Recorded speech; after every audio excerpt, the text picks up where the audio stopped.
Hi, Mr. Natsu.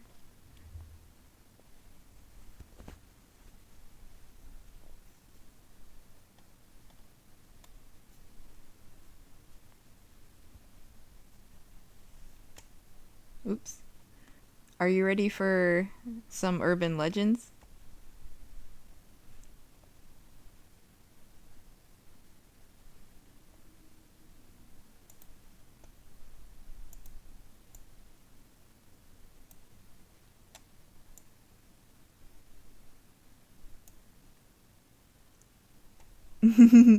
That's okay.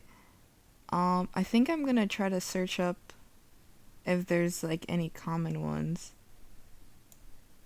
Let's see. Let me lower my own music here.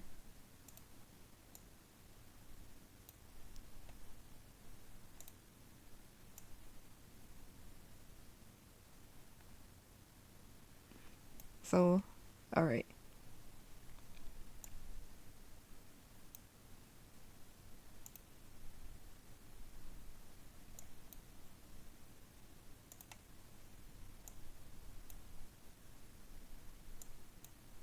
That's pretty good. Alright.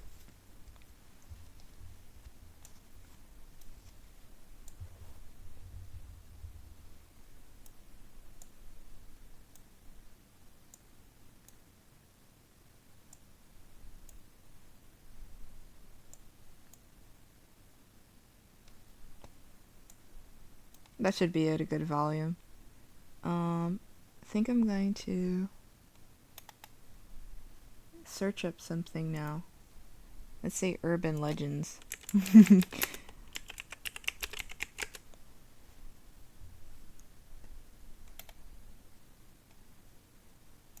Hmm.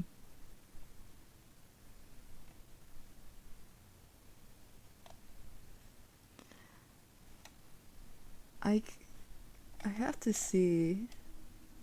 Oh gosh, there's a whole. I know about the 27 Club one, but I'm trying to see if I can find any that I've never heard of before. Because a train will pass through. This one's funny.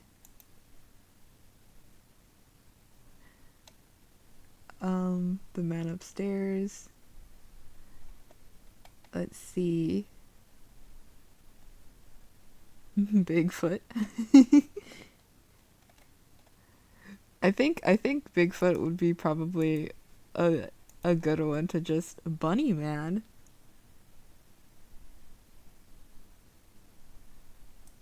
Okay, I'm gonna look at this one too.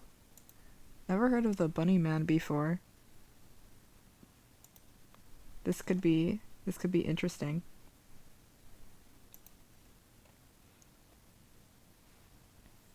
So it seems the Bunny Man is an urban legend that originated from two incidents in Fairfax County, Virginia, in 1970, but has spread throughout Washington, D.C. and Maryland areas. The legend has many variations, most involving a man wearing a bunny suit who attacks people with an axe or a hatchet. Most of these stories occur around Colchester Overpass and Southern Railway Overpass, spanning Colchester Road near Clifton, Virginia, sometimes referred to as Bunnyman Bridge. Jeez. This is like sounding less like an urban legend and more like just a regular guy. Versions of the legend vary in the bunny man's name, motives, weapons, victims, descriptions of the bunny costume or lack thereof, and sometimes his possible death. In accounts, the victims' bodies were mutilated, and in some variations, the bunny man's ghost or aging spirit is said to come out of his place. What? Out of his place each year on Halloween to commemorate his death. Bro, gotta stay dead. That's crazy. Also, let me quickly check that the music is working.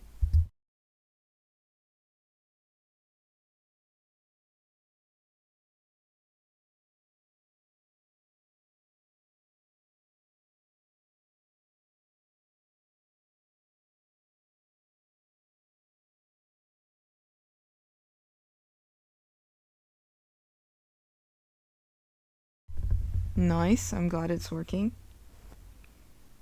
Alright. Um, let's see this other stuff. Origin, Fairfax County Public Library. Okay. Historian activist Brian A. Conley extensively researched the Bunny Man legend. He has located 2 incidents of a man in a rabbit costume threatening people with an axe. The vandalism reports occurred 10 days apart in 1970 in Burkey, Virginia. The first incident was reported on the evening of October 19th, 1970 by Air Force Academy cadet Robert Bennett and his fiancée, who were visiting relatives on Guinea Road in Burkey around midnight. While returning from a football game, they reportedly parked their car in a field on Guinea Road to visit uncle who lived across the street from where the car was parked.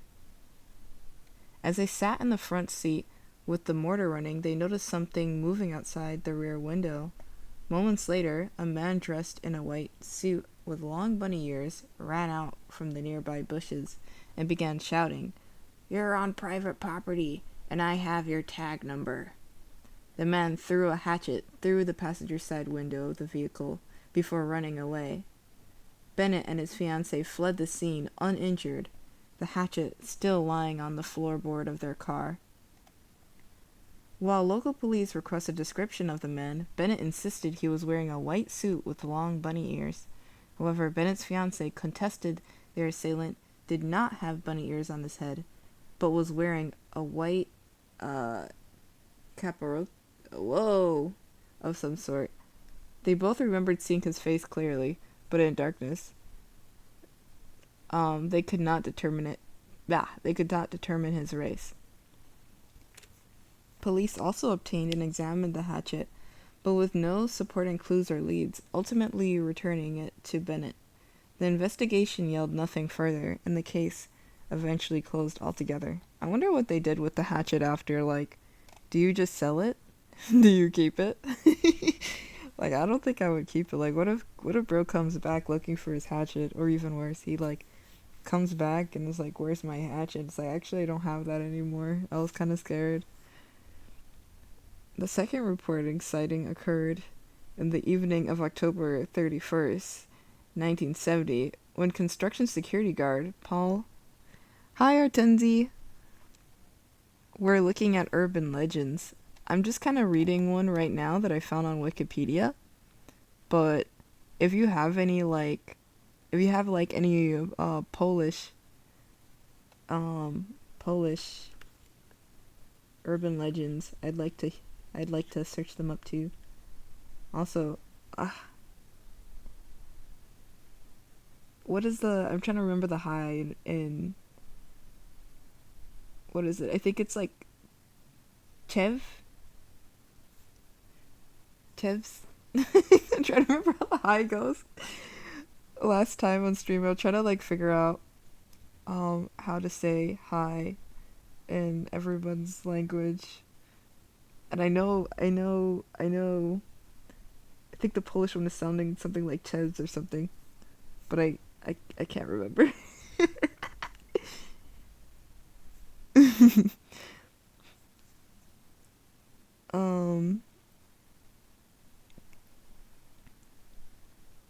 It began with a C. I just remember it roundabout way.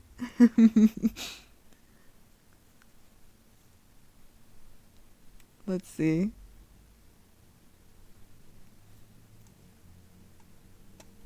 Where was I? But this guy, he's some bunny guy.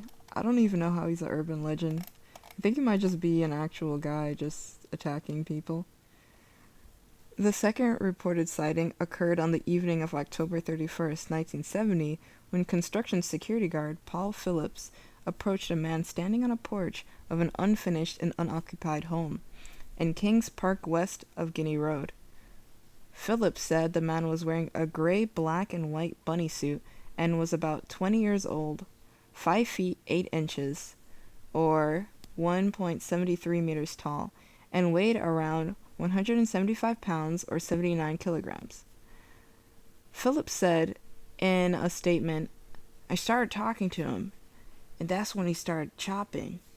The man began chopping at the porch post with a long-handled axe, with some reports saying 8 gashes were struck into the pole. The man then said, "All you people trespass around here, and you're trespassing. If you come any closer, I'll chop off your head." Phillips then left the house to retrieve his handgun from his car. By the time Phillips returned, the rabbit had run off into the woods.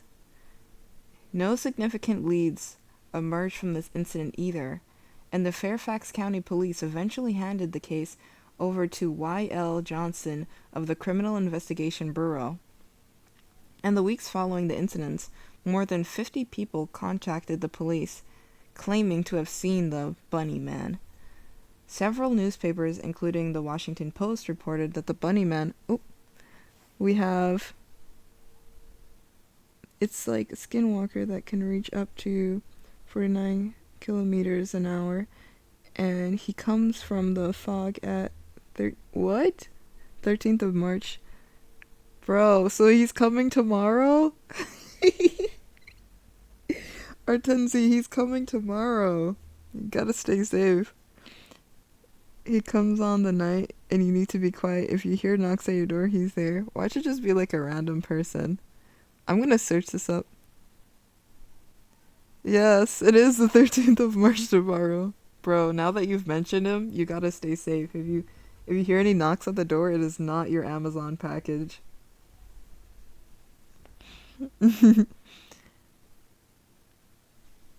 I'll finish reading this last incident and then I'll search up the thing you said just now. Where was I? No. Contacted the police.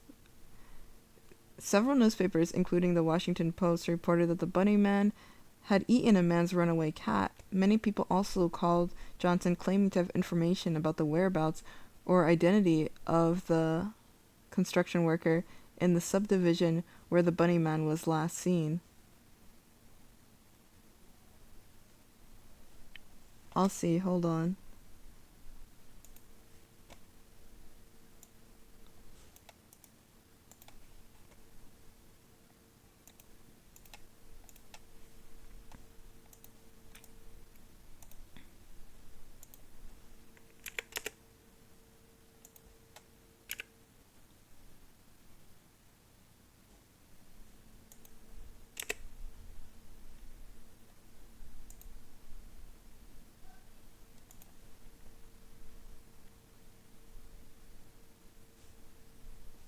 One second, I'm gonna pause the music and switch the audio source.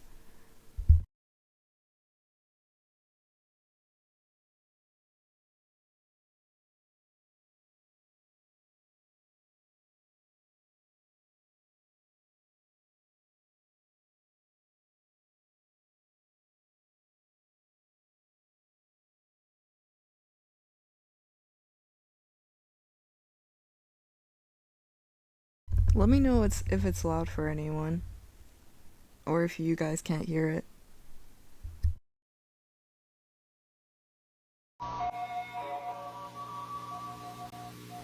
Pojawienie się Gryglickiego miało miejsce w maju 2005 roku w Tarchominie. Gryglicki jest stworzeniem zmiennokształtnym, które porusza się z prędkością dochodzącą do 112 km na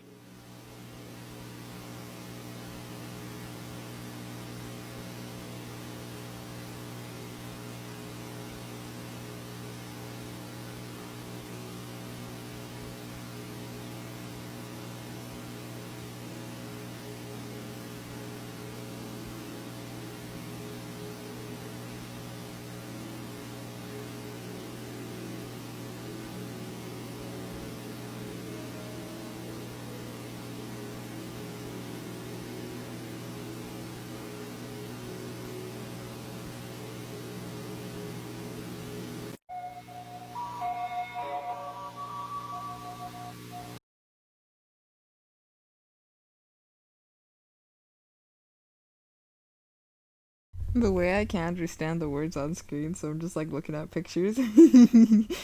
Hold on, let me search up the guy's name.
The way I have no clue what to.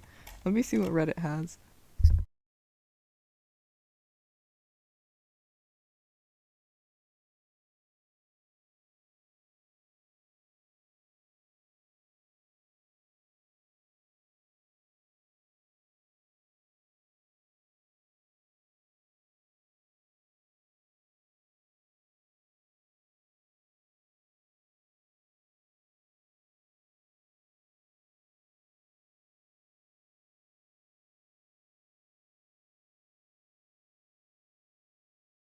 Artenzi, you might just have to give us the scoop. You might just have to tell us tell us more about the legend yourself.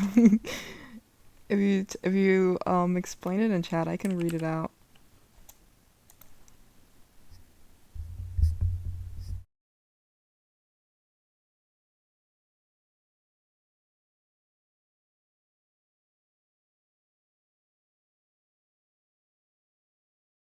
Mhm.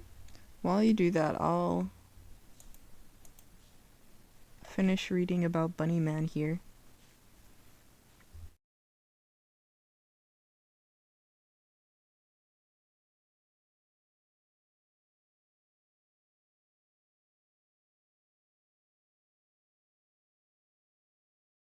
I have to figure out where I was. Washington Post, Eden Man's runaway cat. Many people also called Johnson, claiming to have information about the whereabouts or identity of the Bunny Man, though most amounted to prank calls or schoolhouse rumors. Johnson allegedly received a call from a construction worker in the subdivision where the Bunny Man was last seen. This worker stated that he was called by someone referring to themselves as the Axeman, who said, "You've been messing up my property by dumping tree stumps, limbs, and brush, and other things on the property. You can make everything right by meeting me tonight and talking about the situation." Local authorities began a stakeout at the location, presumably the construction site, but the Bunny Man failed to show up.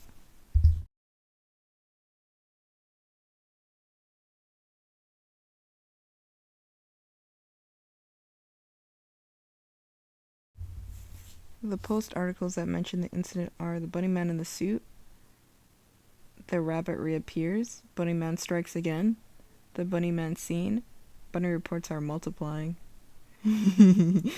I wish I had a link to this.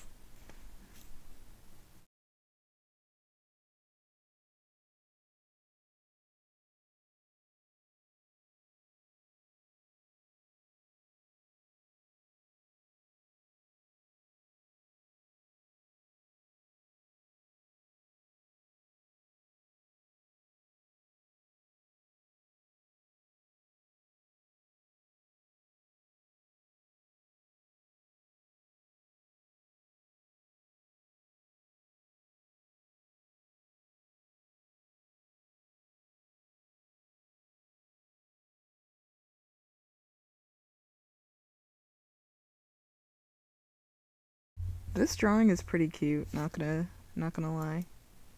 It's actually kind of cute. Not them drawing the incident.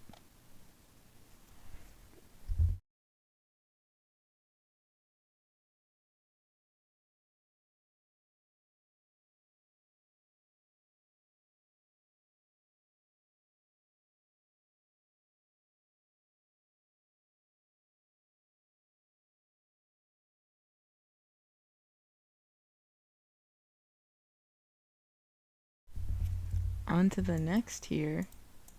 Me, actually, this might be a good resource right here. I should probably see what's else is on this page.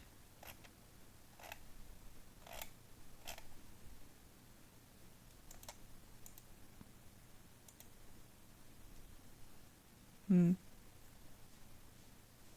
Let me see.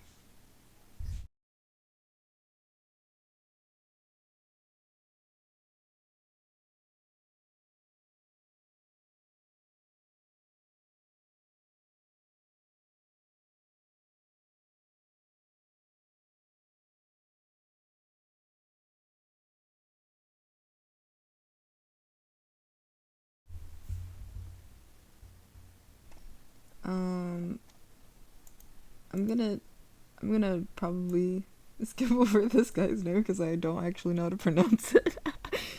uh, let's just say I'm gonna just call it the entity because I don't want to butcher this right now.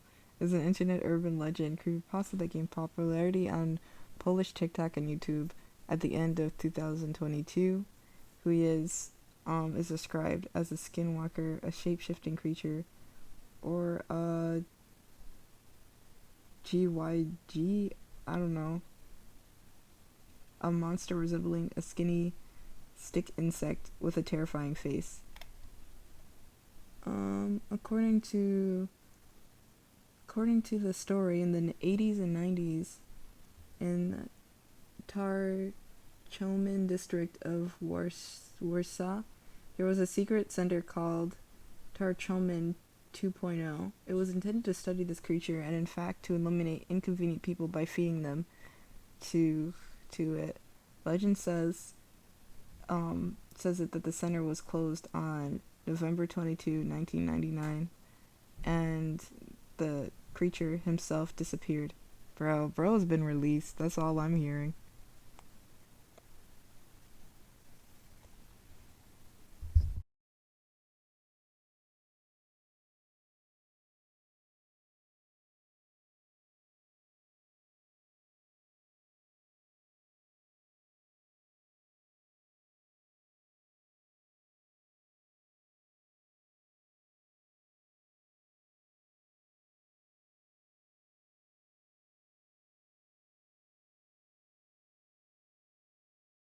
Why was I thinking he would be in the G section here?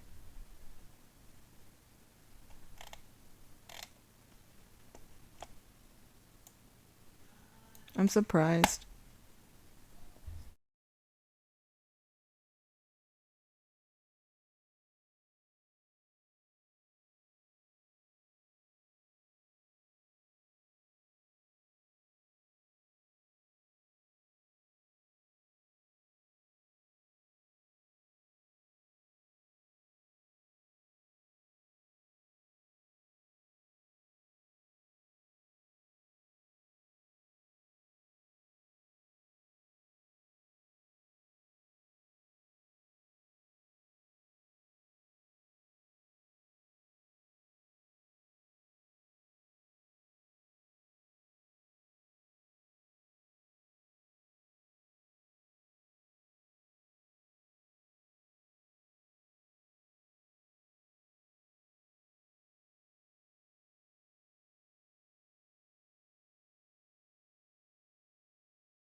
Artenzi, do you know of any other legends? I think that there might be some TikToks here. Hopefully they're not too wild. Look at this person. Yeah, they are coming. Could you imagine like What are they location locked? Am I safe out here? Do I have to go to like to Poland to face this guy?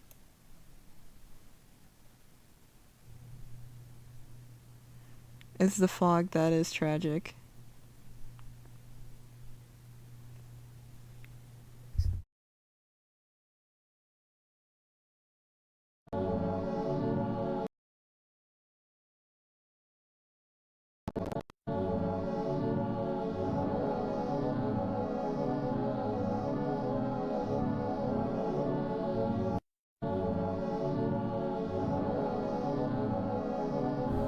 Thank you for the head pats, Mr. Natsu. It seems that this guy is actually he was safe though. This is not March. But if this was March, this guy would be cooked. You have to travel to Poland and go to that guy. No. I visit Poland and the moment I get there it's like March 12th and it's foggy outside.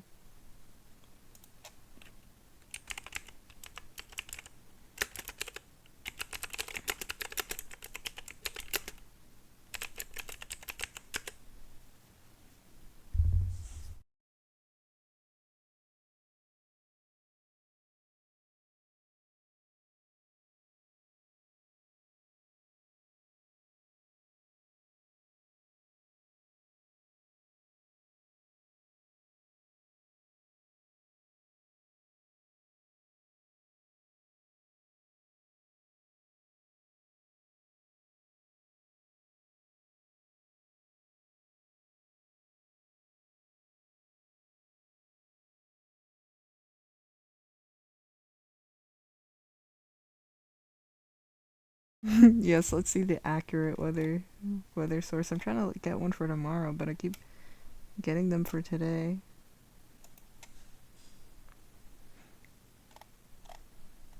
I need that accuracy. Oh, here we go. It's like cloudy here, here, here. This whoever is here is cooked. Whoever is here is cooked. Right here.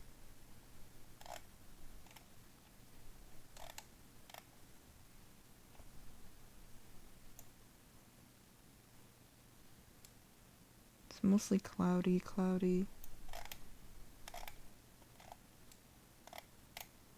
How do I check if it's gonna be foggy though?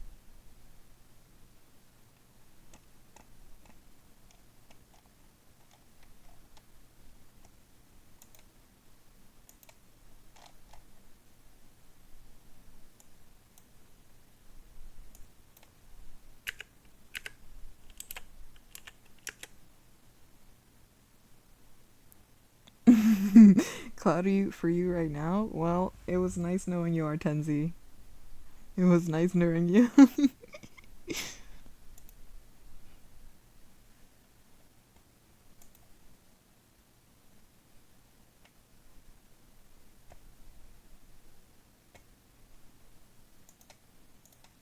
Okay. What is the how am I gonna know if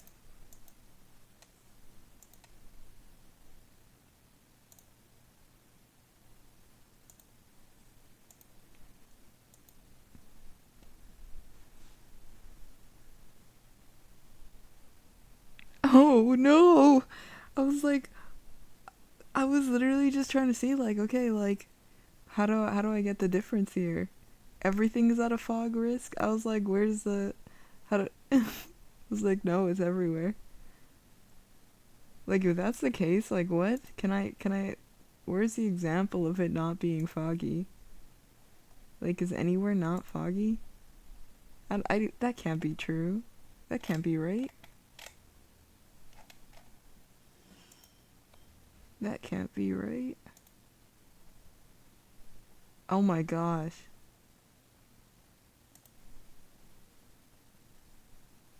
Um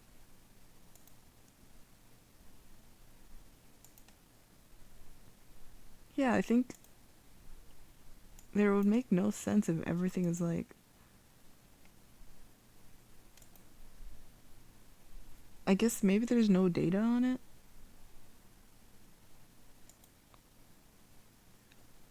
There's like an overview here.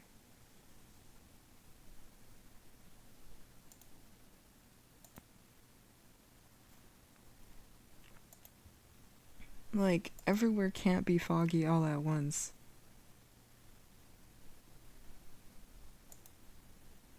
Okay, see, this looks like it's working. This looks like it's working. This does not look like it's working.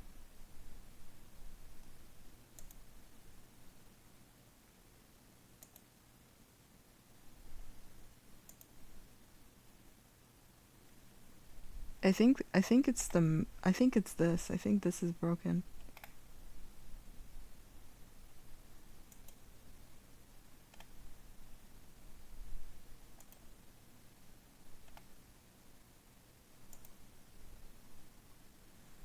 It had me worried for a second there, but I genuinely believe that this thing in particular. Oh, it's not gonna go back anymore. This thing in particular is the problem. Let me see the gusts of wind.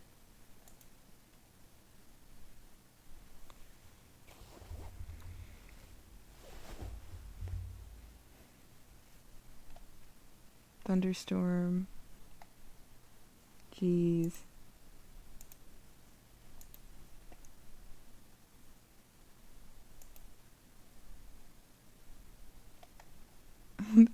Imagine it's like urban legends and I'm just looking at a weather map.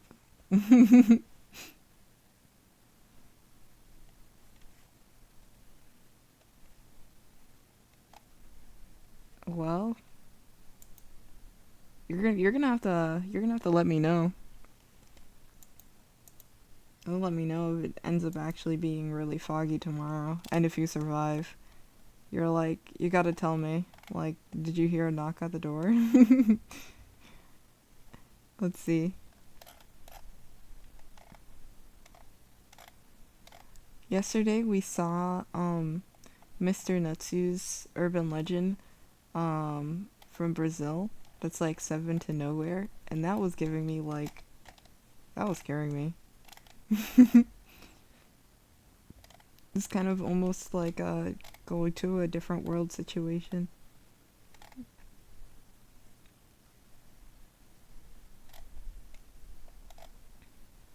This elevator game, oh my gosh. This is what made me scared of elevators for like almost a year or two.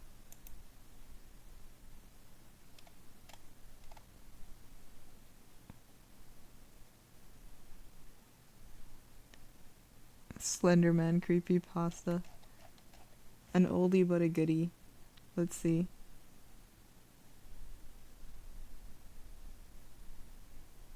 Where is Slenderman? If he's not here, that would be crazy.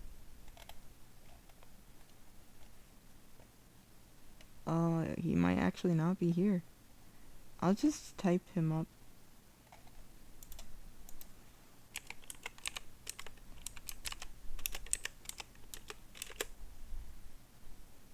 He's got his own page.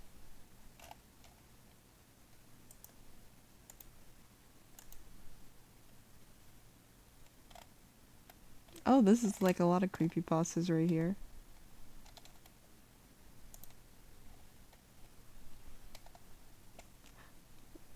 Slenderman. Slenderman, also known as Slenderman.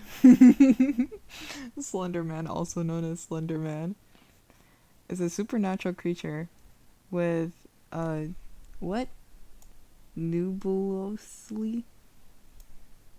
What in the new words is this? Hold on, guys. Actually, Nebulous. nebulous. Nebulously defined characteristics and abilities. Slenderman was first mentioned in something awful forms. Create paranormal images. When he generated what he generally He generally appears in modern times as a tall humanoid creature. I need to just read. Hold on. Humanoid creature in a black or gray suit, um, red or black tie, and white shirt. His face is totally white, completely devoid of facial features.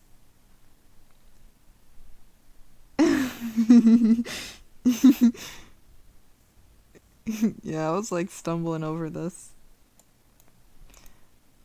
Of facial features. He has no hair, generally has normal looking bare hands, albeit with fingers longer and bonier than a typical human. Slenderman has been depicted in imagery and literature at anywhere between 6 and 15 feet tall, depending on the situation. Though in video he is usually around 6 feet tall because of his inexact nature and difference between accounts. No one has yet determined what exactly Slenderman is. Currently, there are two leading theories as to what Slenderman may be: the tulpa effect and the quantum theory. What does he have to do with either of these things?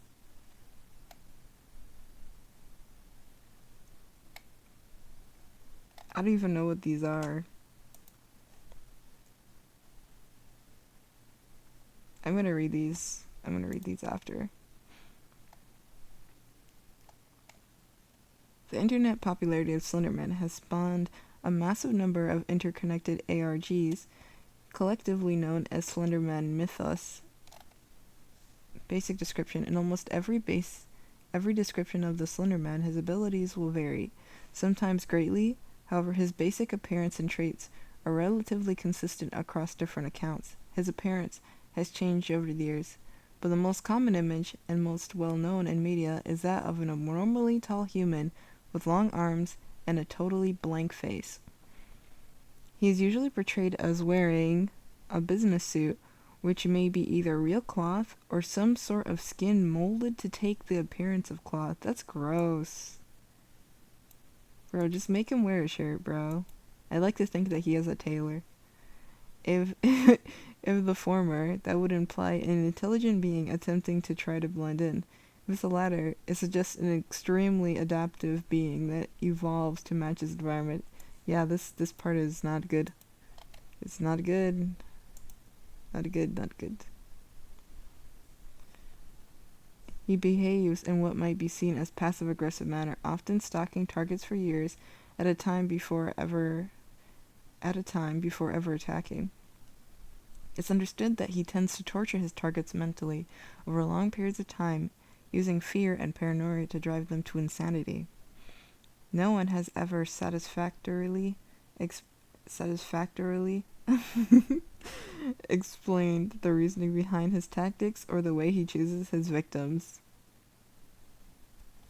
Hold on, I'll get it.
Can everyone see?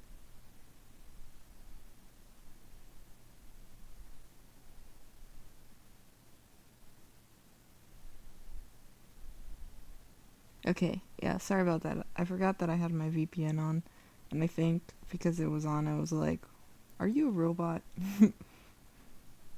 Let's watch this. It's a playthrough of the game, I see. I like watching like watching playthroughs.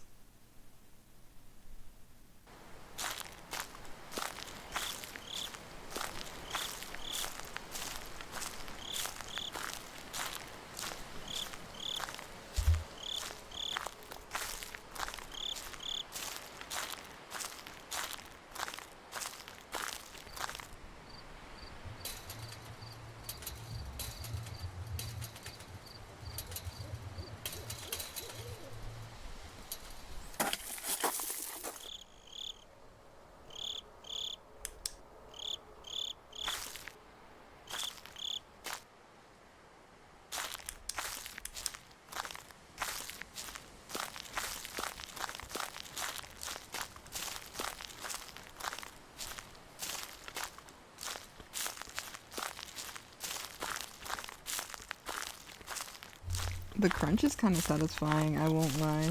Let me just make sure it's not like too loud for you guys.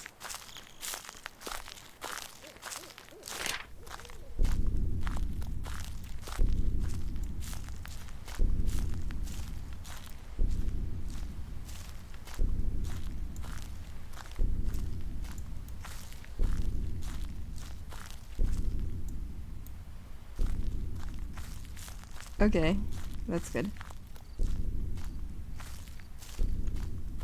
Sorry if that like blasted out your eardrums for a moment.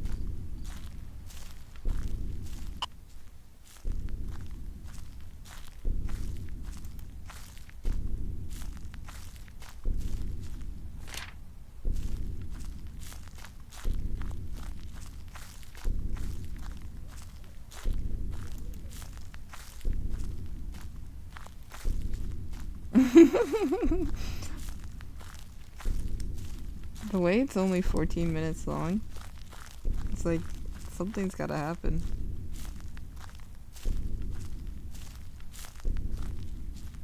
The music is scaring me more than the visuals. Like, why they always gotta do this weird blind spot? This whole part of the game doesn't even exist at that point.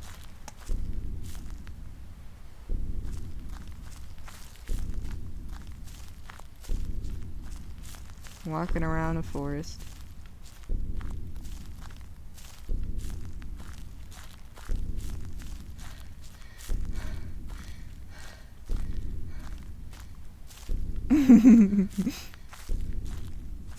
This is when I climb up a tree and wait for morning.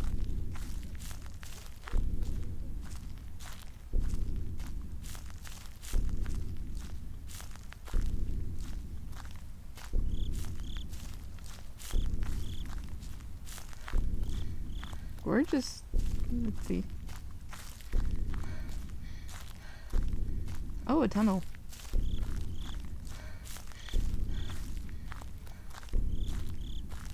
The Bunny Man tunnel.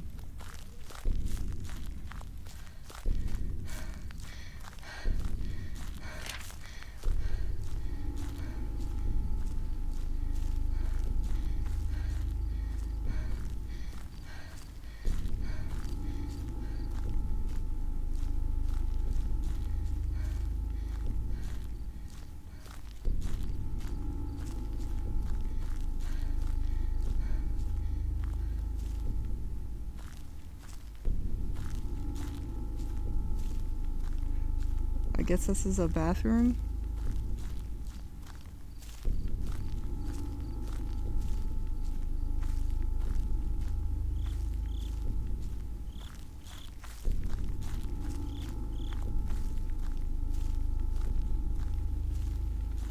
I don't even know what this building is supposed to be. This is an empty building.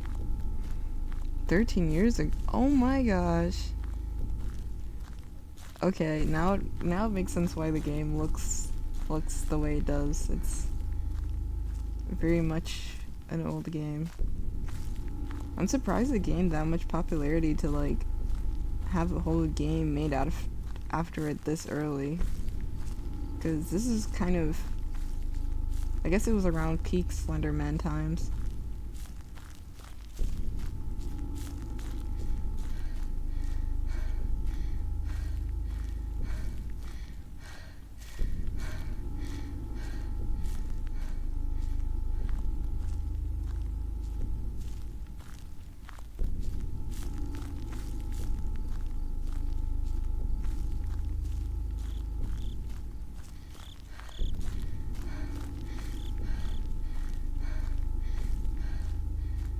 Is it bad that like staring at whatever these are is making me hungry? Like, why do I now want to eat something?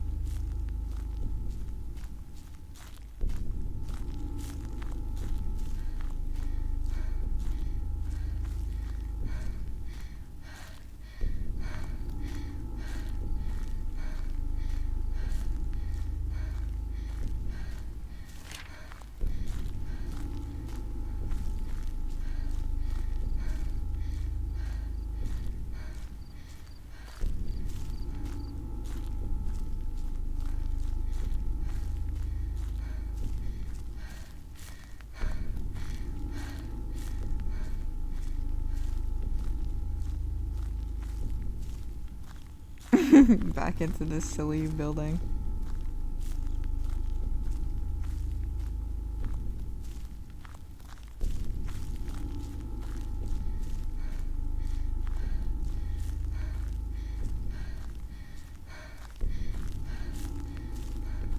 I wonder in this game if Slenderman's chasing you this entire time and this player's just really good at avoiding him. Oh, snap.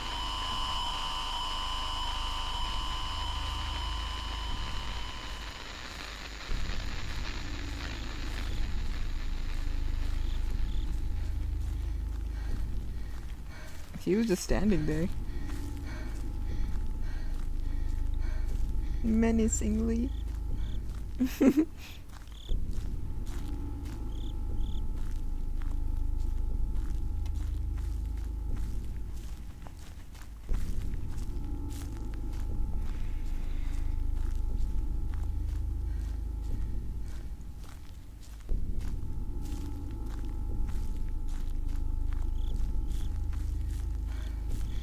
Bro's just standing there.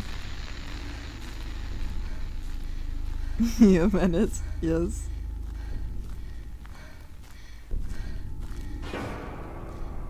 Now we're just hearing music. I guess he might be. Yeah, he's he's just like he's not T-posing, but he might as well be. Honestly, if he was T-posing, that might be scarier. But right now, he's just aura farming.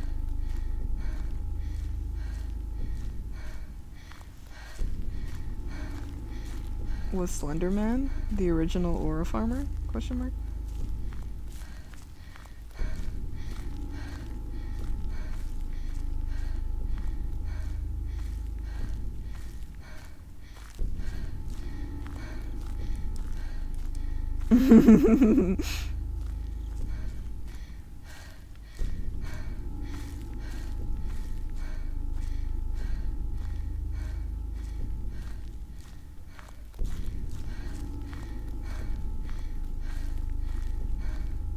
"14 minutes of hyperventilation ASMR." We got the calm ASMR, cool your anxiety, and panic ASMR, spike your anxiety.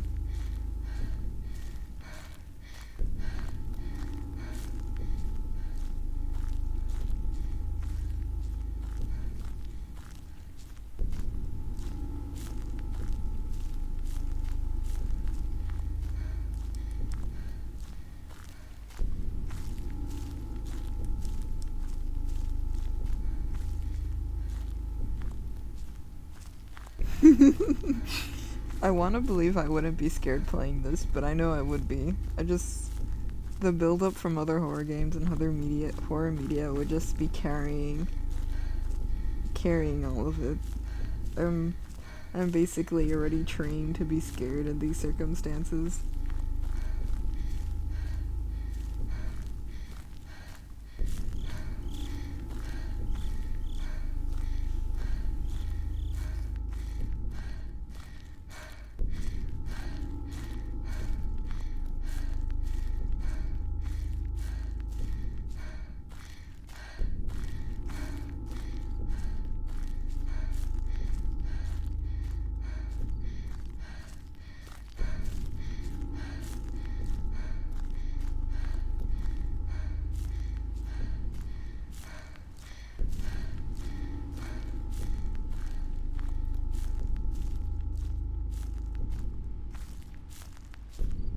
Why is the only thing in this place a chair? Like, oh my gosh. I guess Slender Man can't stand for that long. He's gotta sit down on his breaks from scaring people.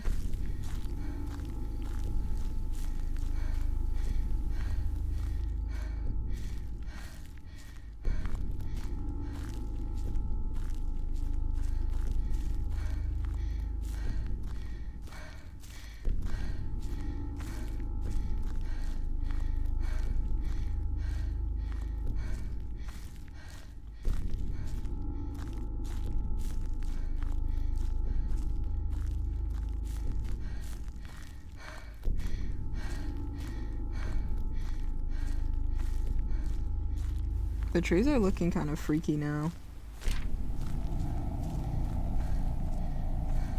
3 pages left. I guess they're gonna find them quickly.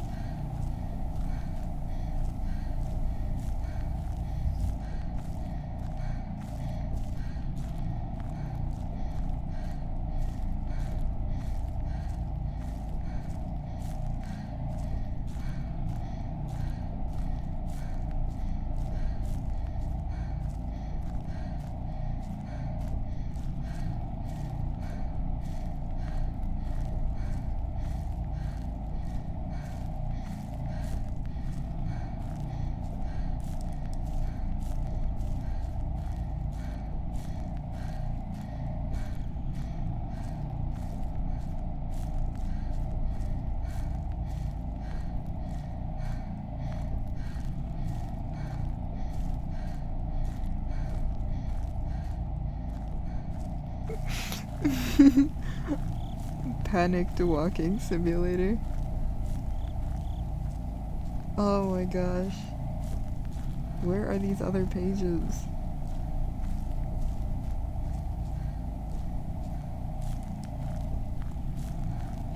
Let me stop complaining. At least they're finding the pages. If it were me, I'd probably be spending like the last 30 minutes panicking and with like 0 pages found.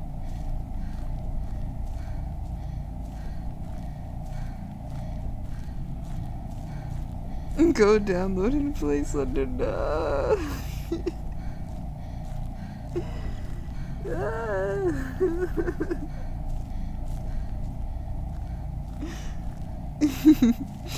Thank you for the head pats, Mr. Natsu. I don't know if I could. Artenzi says I should play Slenderman, but I don't know if I have the willpower. Like, as much as I'm joking,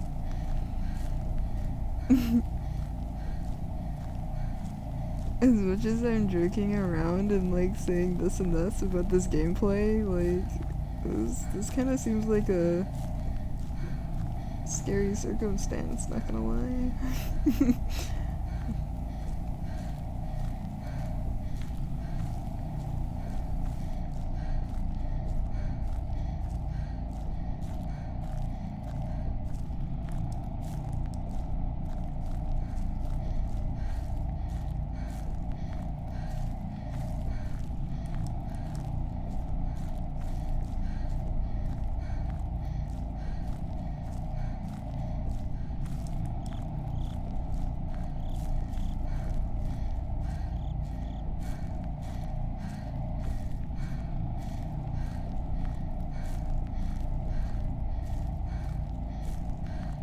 So much cargo, like the trucks, the containers, like what's going on here? Slenderman a businessman? Is this just his warehouse? You didn't even get all the pages.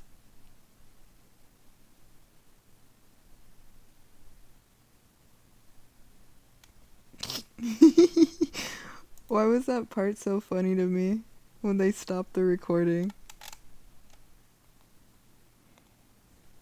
Yeah, they did get only 5 out of 8.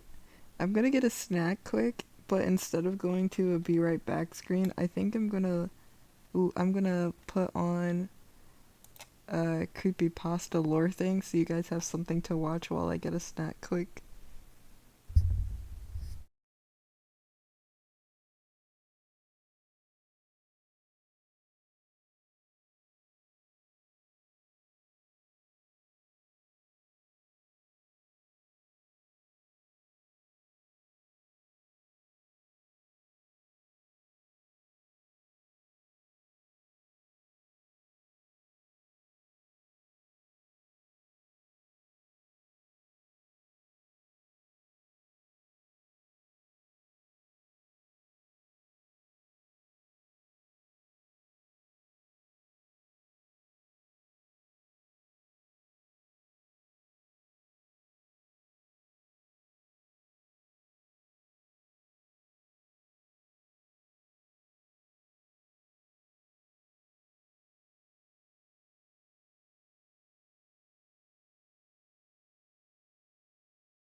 I'm sorry, guys, but I actually My name's Robin. I work I kind of like these horror story animated things. Not gonna lie. as a wildlife photographer. My job takes me to various places, and I can hardly be in touch with my family. I grew up in Canada. My parents are still living there. I was very little when they sent Let me me to live with know my if grandfather. I fell make sure it's at a good volume. ill suddenly, and my grandpa took me over. Since then, I have never been to my childhood home. My parents often came to visit me. One summer, Okay, I I'm gonna get my decided to snack. visit them. I took a month off from work and decided to spend some time with my parents and explore my birthplace in Canada. I called my mom and told her I'll be staying with them during this trip. My mom's voice lit up in joy. I could tell how excited she was just by her voice. I packed my bags and took a flight. My dad came to pick me up at the airport. Seeing him after a long time melted my heart. I hugged him and said, "Oh, I missed you, Dad." My dad smiled and said, "I missed you too. Now come on, let's go. Your mom is waiting. She has all of your favorite dishes cooked." We got inside the car, and the entire way we kept chatting. After 20 minutes of the drive, the car stopped in front of a tall residential building. I got down and looked at it for a while. "God, this building is still the same," I said. I was feeling nostalgic. Even though my childhood memories regarding this place are now in fragments, I was still awestruck. My dad patted my back and said, "Welcome home, son." I grabbed my backpack and entered the ground floor of the building. It was a long corridor. Our apartment is on the 8th floor. I was about to get inside the elevator when my eyes went to the numbering plate. A small, uncleared memory flashed in front of my eyes. I remembered pressing those buttons when I was a child. I loved playing inside the elevators so much. I looked around and realized this elevator had been renovated. I looked at the ceiling of the elevator. There was a small vent on it for air circulation. From that vent, the hollow elevator shaft was visible. For a moment, I felt a pair of eyes were watching me from there. The hair on the back of my neck stood up immediately. "Come on, we're here," my dad told me. I saw we were standing on the 8th floor. My dad asked, "Something wrong, Robin?" "Sorry, it's nothing. I just got distracted," I replied. While coming out of the elevator, I looked up once again, but there wasn't anything. God, this hectic journey really got to me, I said to myself. After a cool, refreshing shower, I finally managed to clear out my mind. My mom made chicken, porridge, fried mushrooms, and my favorite cheesecake for dinner that night. "It sure is good to be home, Mama," I said, with a big smile. We all sat down in the living room to chat. My dad was really funny. He started to bring all kinds of embarrassing childhood memories up. Everyone was laughing and having a good time. At around 11 p.m., we all went to bed. I was already tired and feeling very sleepy. As I laid down on my soft bed, deep sleep grabbed my eyes. At around 2 in the morning, I heard a weird sound in my room. It felt like someone was breathing heavily, sitting very close to me. I opened my eyes, and what I saw made my heart race like a wild horse. A face was leaning on me and breathing heavily. I could tell it was a little girl. Her long black hairs were floating in the air. All I could see was her wide eyes and that dark face. She was watching me while I slept all of this time. My voice got stuck. I wanted to scream, but I couldn't. The girl then came closer and said, "How could you? How could you, Robbie?" I shot up from my bed, panting and gasping for air. The sunlight coming from my window made me realize that it was morning. I wiped the drops of sweat from my face and uttered to myself, "What the hell? That dream felt so real." I didn't say anything to my mom or dad about this creepy dream. I freshened up and sat for breakfast. Casually, I asked, "Hey, Mom, what did you used to call me when I was little?" My mom replied, "What kind of weird question is that, Robin? We all called you by your name." I smiled awkwardly and said, "No, I just thought if someone called me Robbie or not." But before I could finish my sentence, I saw my mom's face changing color. She froze like a statue and said, "Who told you that? Did anyone in the building call you Robbie?" I looked at her with a confused face and said, No, but it means that someone used to call me Robbie, right? My dad suddenly looked at my mom and said, "Don't you remember, Yasmin?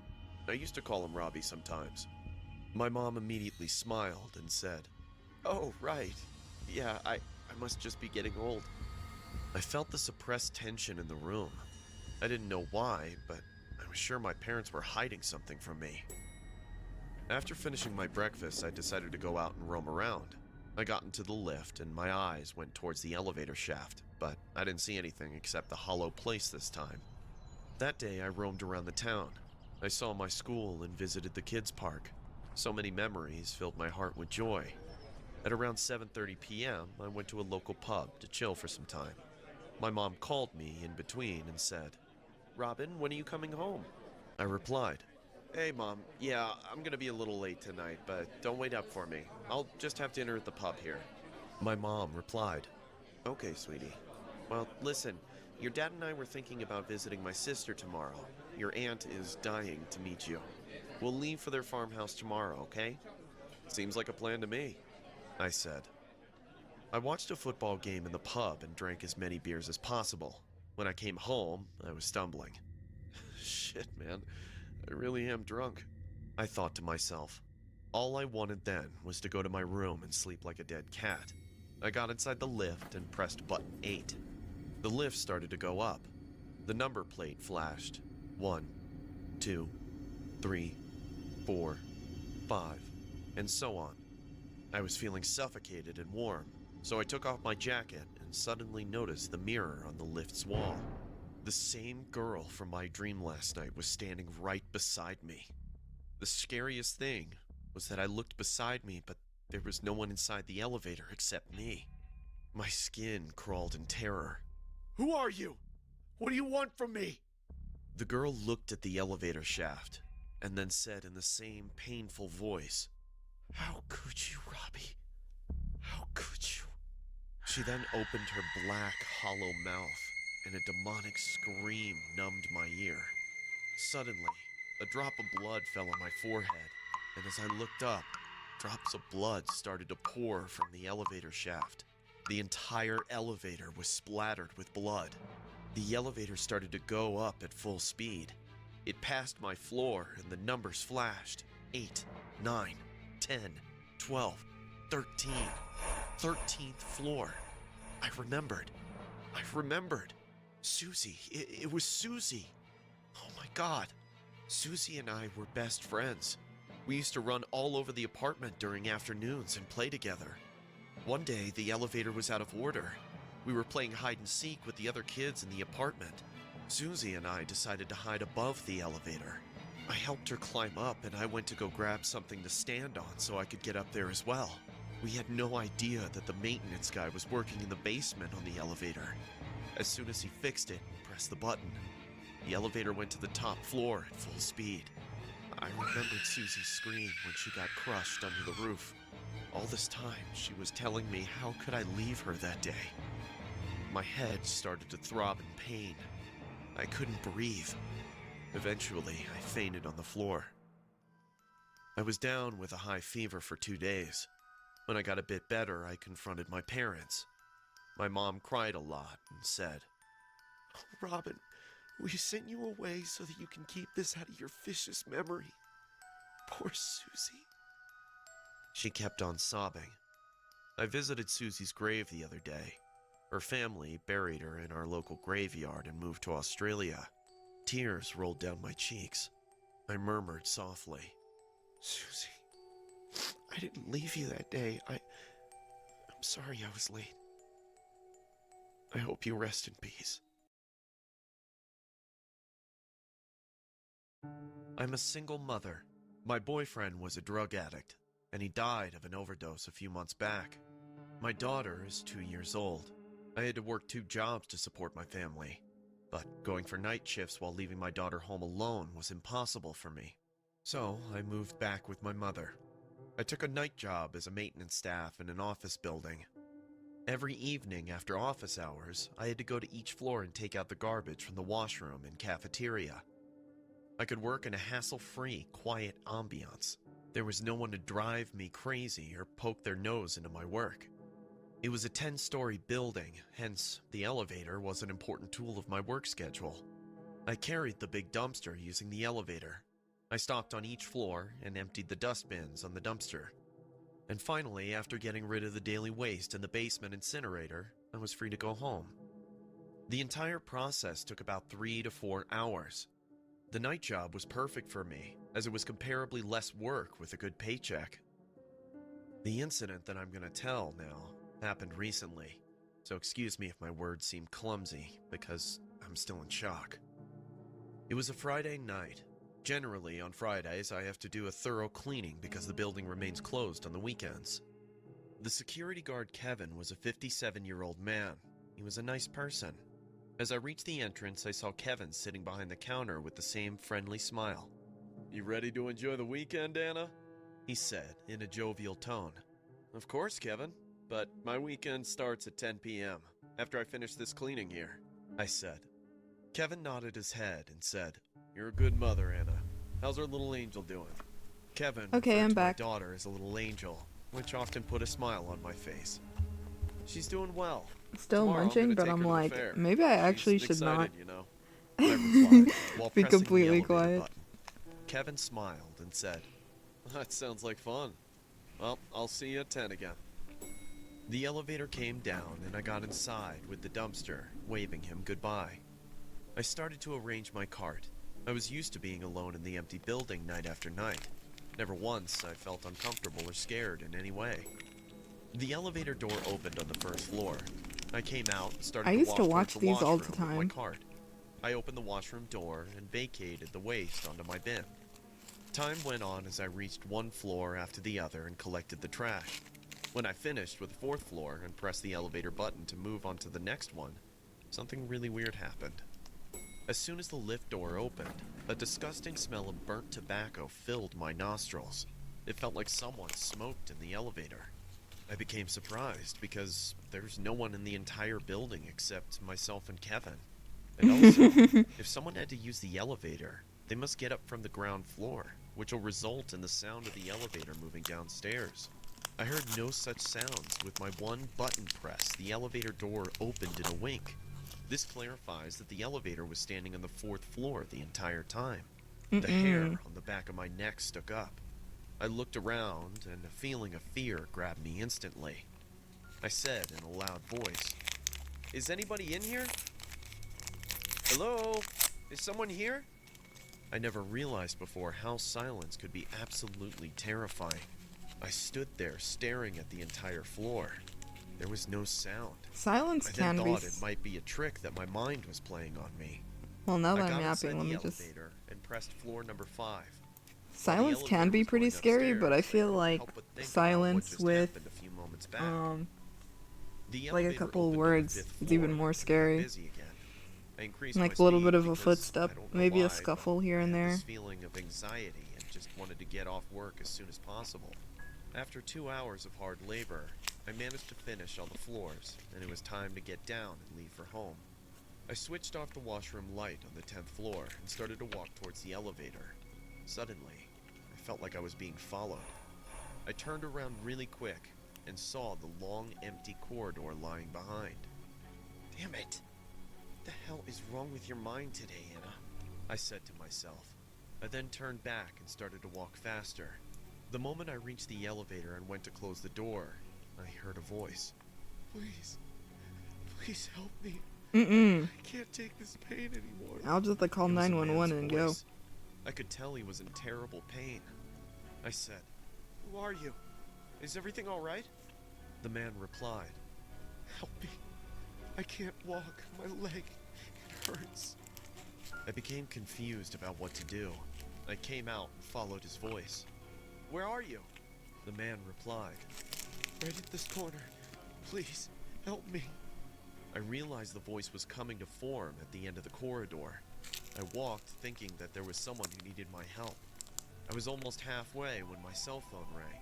It was Kevin. Honestly, I took the call and said, "Kevin, I think there's someone stuck here. Can you—" But before I could finish, I heard Kevin saying, "Anna, listen to me carefully. You must come down. Leave everything and just hop back onto the elevator. The cops are going to be here soon." Why? Bro, what What's does wrong? Kevin know that I we said don't in a know? confused voice. I just saw some creep walking on the 10th floor corridor with a bloody knife. I've called 911 and they think it's the same serial killer that escaped from the prison today. My Bruh. heart dropped into my stomach. Bro escaped from almost prison and screamed. decided to go right back to What? killing. Just then, my eyes went to the end of the corridor. I saw a tall, bony guy standing there and watching me. His stare made my entrails scream in horror. I have never seen such a demonic face. His eyes were like a vulture, and I realized he was trying to lure me into his trap a few moments back. The man said, "Hello there. I'm glad we finally met." I screamed at the top of my lungs and ran towards the elevator. The man was chasing me like a hungry wolf, but before he could catch me, I bolted inside the elevator. I started pressing the button to close the elevator door. The man That's so was running unreliable towards of a me. method. I knew if he All he caught me, needs to the have cops is would like find one nothing finger but my dead and those body. doors will split I wide pressed the open. button repeatedly. All I wanted was the elevator door to close. The man was just a few inches away from the door when it began to close. The man stopped and said with a terrifying grin, "I'll see you downstairs." And then I saw him rush towards the emergency stairs. Now, the horror went to a horrifying level. The elevator started to go down. I was paranoid like hell because now the man would be waiting for me in front of the elevator door. But he's not gonna In know those few where you're seconds, gonna I go. could see my entire life flashing right in front of my eyes. I was sobbing and crying. I was sure I was going to die at the end of this serial killer as soon as the elevator hit the 9th floor. Suddenly, an idea came to mind. I pressed the stop button immediately. That's and what the I just elevator said. stopped right before reaching the 9th floor. I thought, if I just wait for a few moments, the cops will be here in time. And this is probably the only way I can save my life. The elevator stood silently. There was no sound. Okay, except maybe for this my wasn't a madly good beating idea. heart. I tried to listen carefully to see if the man was still out there or not. I could tell from the ray of light that the bottom half of the elevator was already standing on the 9th floor. The security alarm went on and I heard Kevin's voice in the microphone. "Anna, just wait a few minutes more. The cops are almost here. Be tough. No matter what you do, do not come out of the elevator. I don't want to scare you, but the man is standing right in front of the elevator." My head started to throb. I felt like I was going to faint on the floor out of fear. I screamed, "Why are you doing this?" The man on the other side replied, "I'd like to feel your skin on me. What? After I peel it off from your body with my sharp knife, Anna." I screamed back, saying, "I am not coming out of this elevator, and the cops are gonna be here soon. Burn in hell, you freak." Suddenly, the elevator microphone buzzed again, and I heard Kevin's voice. "The cops are going up, Anna. They'll be on the 9th floor soon. Don't worry, it'll all be over now." Uh-oh. Everything went quiet. No reply came from outside. I got close to the elevator door and leaned on it to hear if he was still out there or not. I tried to listen when suddenly a huge knife sprung in between the gap of the elevator Oh. door, almost slicing my feet.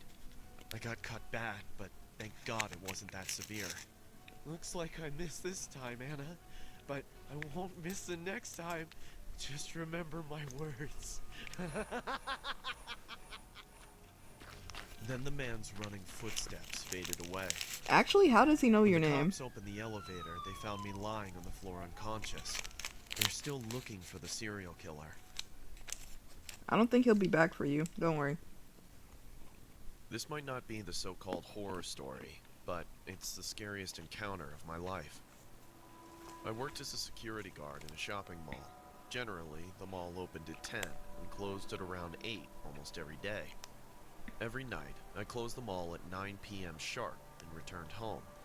Most hours of my work passed by sitting in front of my computer screen and watching the footage captured by the security cameras.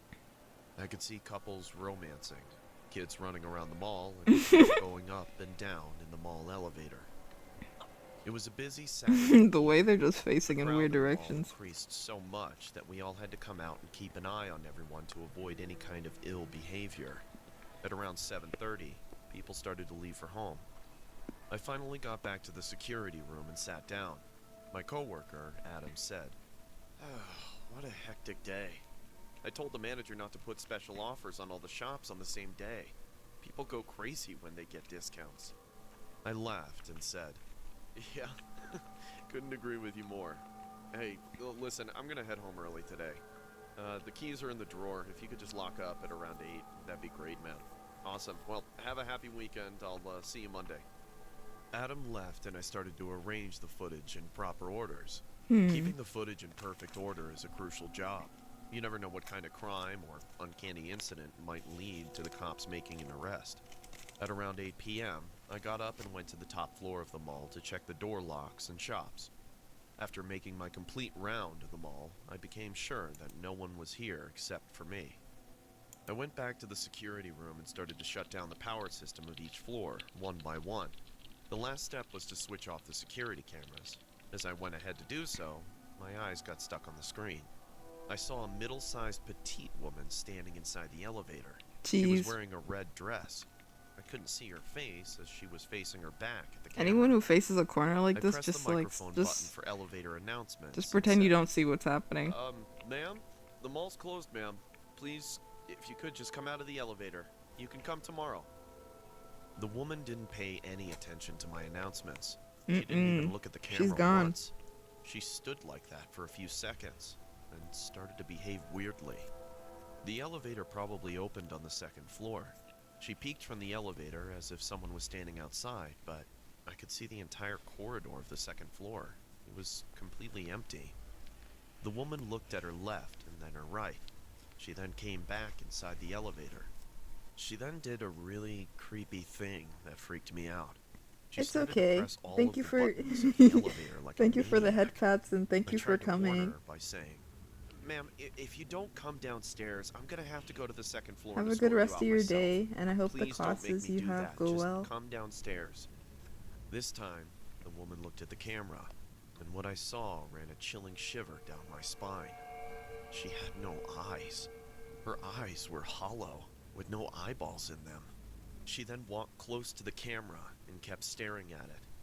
I don't know what to say because what I was witnessing in front of my eyes spooked me like hell.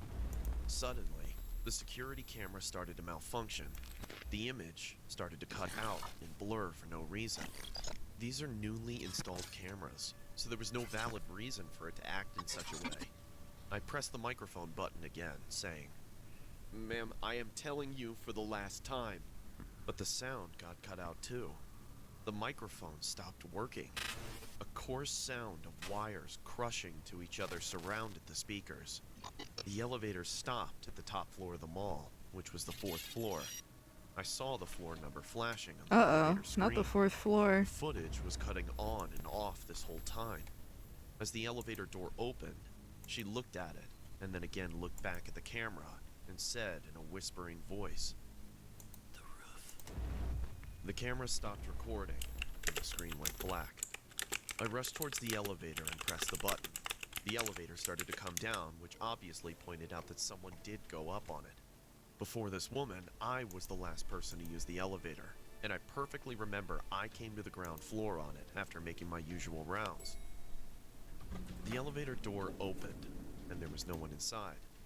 I checked the entire mall once again. I even thought that she might have gone up to the roof, so I took the stairs to the roof. But the roof door was already locked, and Adam had the key, so there was no way that she could get up there. This wasn't the weirdest incident, though. I went back and fixed the security camera, which I had no idea why it malfunctioned in the first place. I then went through the footage again, and I found out there was no trace of this mystery woman in any footage of the last hour. My phone rang and I saw it was my wife. Jeez. I noticed it was 9 p.m. and realized that she must be worried about me. I took the call and said, "Sorry, honey, I'm coming Let me home now." actually... That entire night, I couldn't sleep, because nothing was making any sense to me. Who was that woman? Why did she tell me to go to the roof when it was locked in the first place? The next day I woke up late. I sat down at the dinner table when suddenly my phone rang. "Hello?" I said. A man with a serious voice replied. "Hey, this is Officer Pratt from the local police department. Are you Matthew Scott?" "Yes. What's the matter, officer?" I said in a surprised tone. "Can you come to the mall? We're running an inquiry here, and we need all mall staff for the process. The man then hung up the phone. Getting a call from the cops is not something everyone enjoys to start their day with. That being said, I went to the mall. I went inside and saw officers interrogating each and every mall worker. A tall officer came up to me. "Are you Mr. Scott?" Yes, sir," I nervously responded. This The guy. officer then took out a small photograph and showed it to me. "Do you know this girl?" he said. My eyes widened in shock. It was the same girl from the elevator footage last night. "Yeah, I saw her last night. She was behaving really odd. I don't know how she managed to sneak Are they gonna inside say the she's mall missing after or closing something, or hours. wanted? I even checked the entire floor. She must have left on her own too. There was something really wrong with the way that she was behaving." After I finished saying all of this, I noticed everyone around me looking at each other. 2 more officers came towards me and said, "Are you absolutely sure you saw her last night?" I replied, "Yeah, it was her. But why are you asking?" Officer Pratt looked at me and said, "Show me the elevator footage." Awkwardly, I said, "That's the weirdest part, officer. The camera started to malfunction on its own, and I checked the footage later, but she wasn't in any of them." The officers exchanged a curious look among each other. Then one of them What? said, "This girl has been missing for a week now. I Do knew you she think was we're gonna be stupid?" missing. Drops of sweat started Bro, to do appear they on my think you did forehead. something? What the hell is going on here?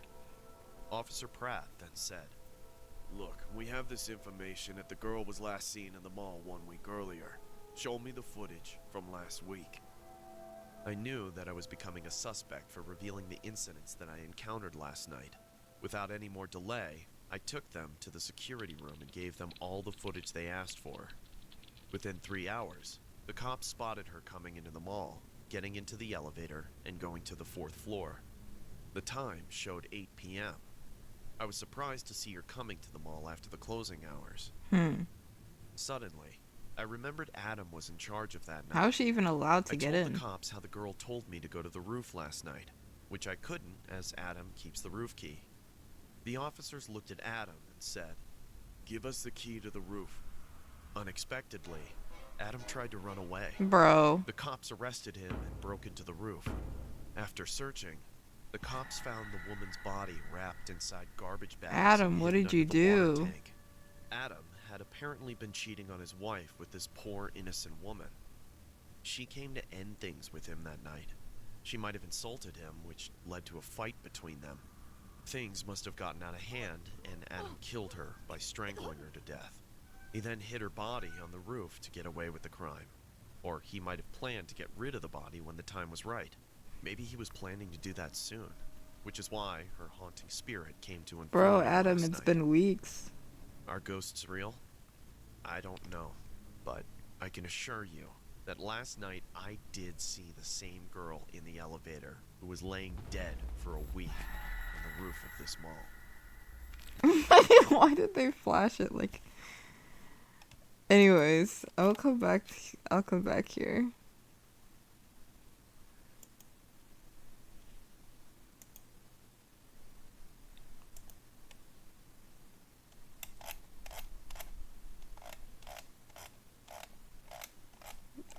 I'll read other ones like this later. But for stream purposes, I'm gonna try to... Let's read the best. Isn't there a way to say all time? Okay.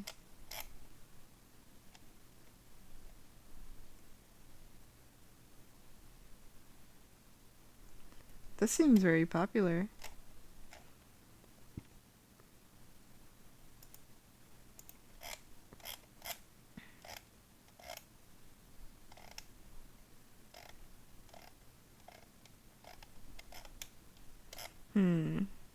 This one also seems very popular. Uh-oh, this one's gonna scare me.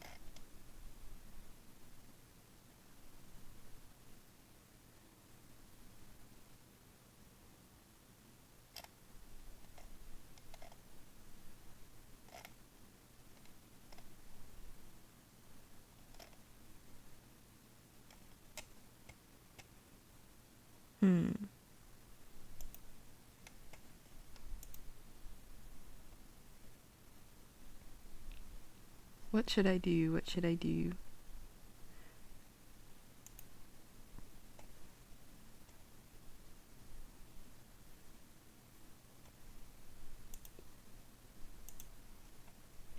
What should I do? Which one should I read?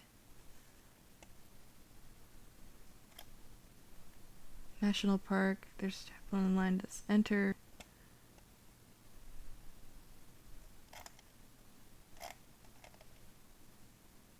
Ooh.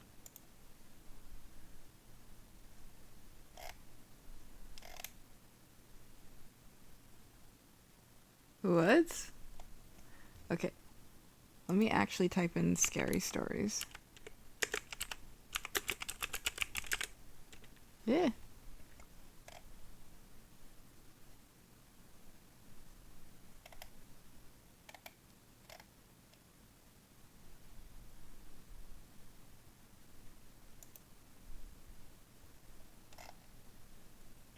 Here. Think this might have been actually what I was looking for. There we go.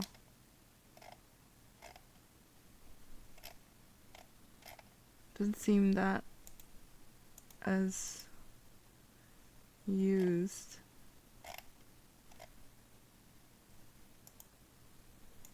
Okay. This looks good. This looks really good.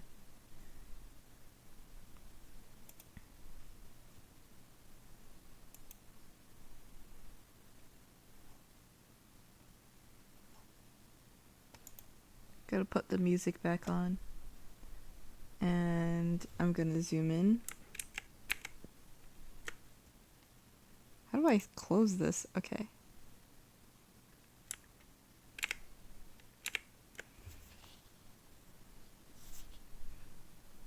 My grandma used to tell me scary stories when I was little.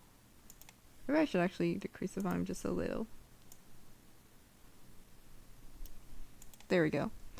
My grandma used to tell me scary stories when I was little. There's one I'll never forget. I was 10 years old when my grandma came to live with us. It was about 6 months after Granddad passed away, and I guess, looking back, she must have been lonely in that big house of theirs, rattling around with only the grief and memories for company. So despite a few protests from Mom, my parents took her in. There were no protests from me, none at all. Grandma was loud and fun, and I loved her. She had an almost limitless supply of boiled sweets, and she'd slip me a couple whenever she saw me. She was always the first to stick up for me when I got into trouble too, but it was her stories I loved best. Grandma had all kinds of stories about growing up during World War II, and stories about things she'd get up to with her friends on the South Coast after her family had been evacuated. Sad stories, funny stories, adventure stories, but it was her scary stories that were my favorite. Grandma had lots of scary stories. She told me she dabbled in the occult when she was a teenager, trying out... What? I don't know actually how to pronounce that. Board. I guess that's a Ouija board with her friends, tarot cards, fortune telling, all that stuff. Most of the stories I'd laugh off or forget about not long after she was done telling them. But there are a couple that really did spook me a bit. I was only 10 at the time, you have to understand. And Grandma certainly knew how to bring the stories to life. She'd shut off the lights in my room so only the glow of the night sky shone through the curtains. And she'd shuffle in real close enough so I could see the wrinkles on her face and smell the boiled sweets on her breath, close enough so that her deep blue eyes would stare straight into mine. She must have given me nightmares with a few of those tales, but now, years later, there's only one that I can still remember. Only one that stuck with me. The story about the shower and Mr. Longfingers. Oh no! No. Oh! I actually, actually know about this story. I saw it somewhere before. This is not the type of trauma I'm trying to sign up for. Bro, it took me literally a year or two to get over closing my eyes in the shower because of this nonsense right here. I'm like just trying to wash my face. Bro, stop it. Stop. Grandma told me about Mr. Longfingers one night after I asked her about her baths. Grandma used to love her baths. She spent ages in them, light candles and incense, and lie in the tub humming to herself until the water turned cold. It drove my mom crazy, but when I asked her why she loved them so much, she said it was the only place that she could relax. It was the only place that was safe for her to relax. You know, people like me who are, well, more sensitive to certain things, we have to have baths. Bro. This is about to be some nonsense. Oops. She told me seriously one night, shuffling closer on the bed. I couldn't possibly spend that long in the shower. It'd be far too risky. Grandma stared at me with those blue eyes of hers, unsmiling, and I knew it was time for one of her stories, one of the scary ones. I shivered with pleasure and pulled the covers up to my chin. Why is it risky, Grandma? She half turned to look out the window, watching me from the corner of her eye, pausing for effect. I waited, feeling my heart rate pick up ever so slightly in my chest. Well, she said after a moment. It's only risky if you close your eyes, of course. If you close your eyes for longer than 10 seconds. It's this stupid 10-second rule too, bro. Like, bro, this thing got me. This story got me. What do you mean? Why?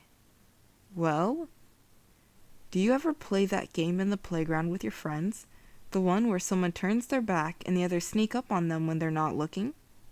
I nodded, and Grandma nodded back. Exactly. So that's what it's like in the shower when you have your eyes closed. That's what it's like with Mr. Longfingers. Bro.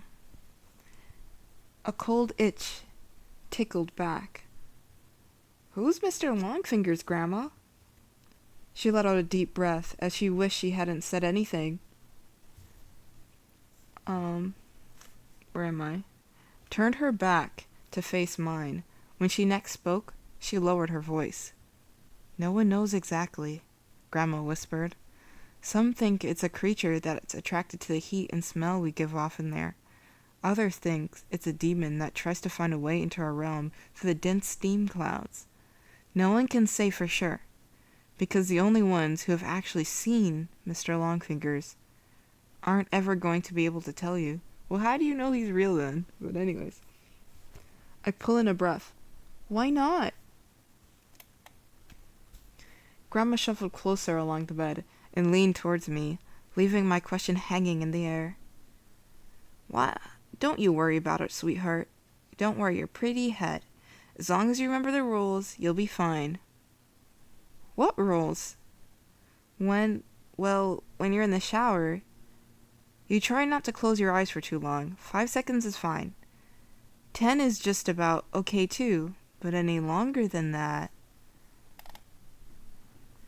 Yeah? Then what?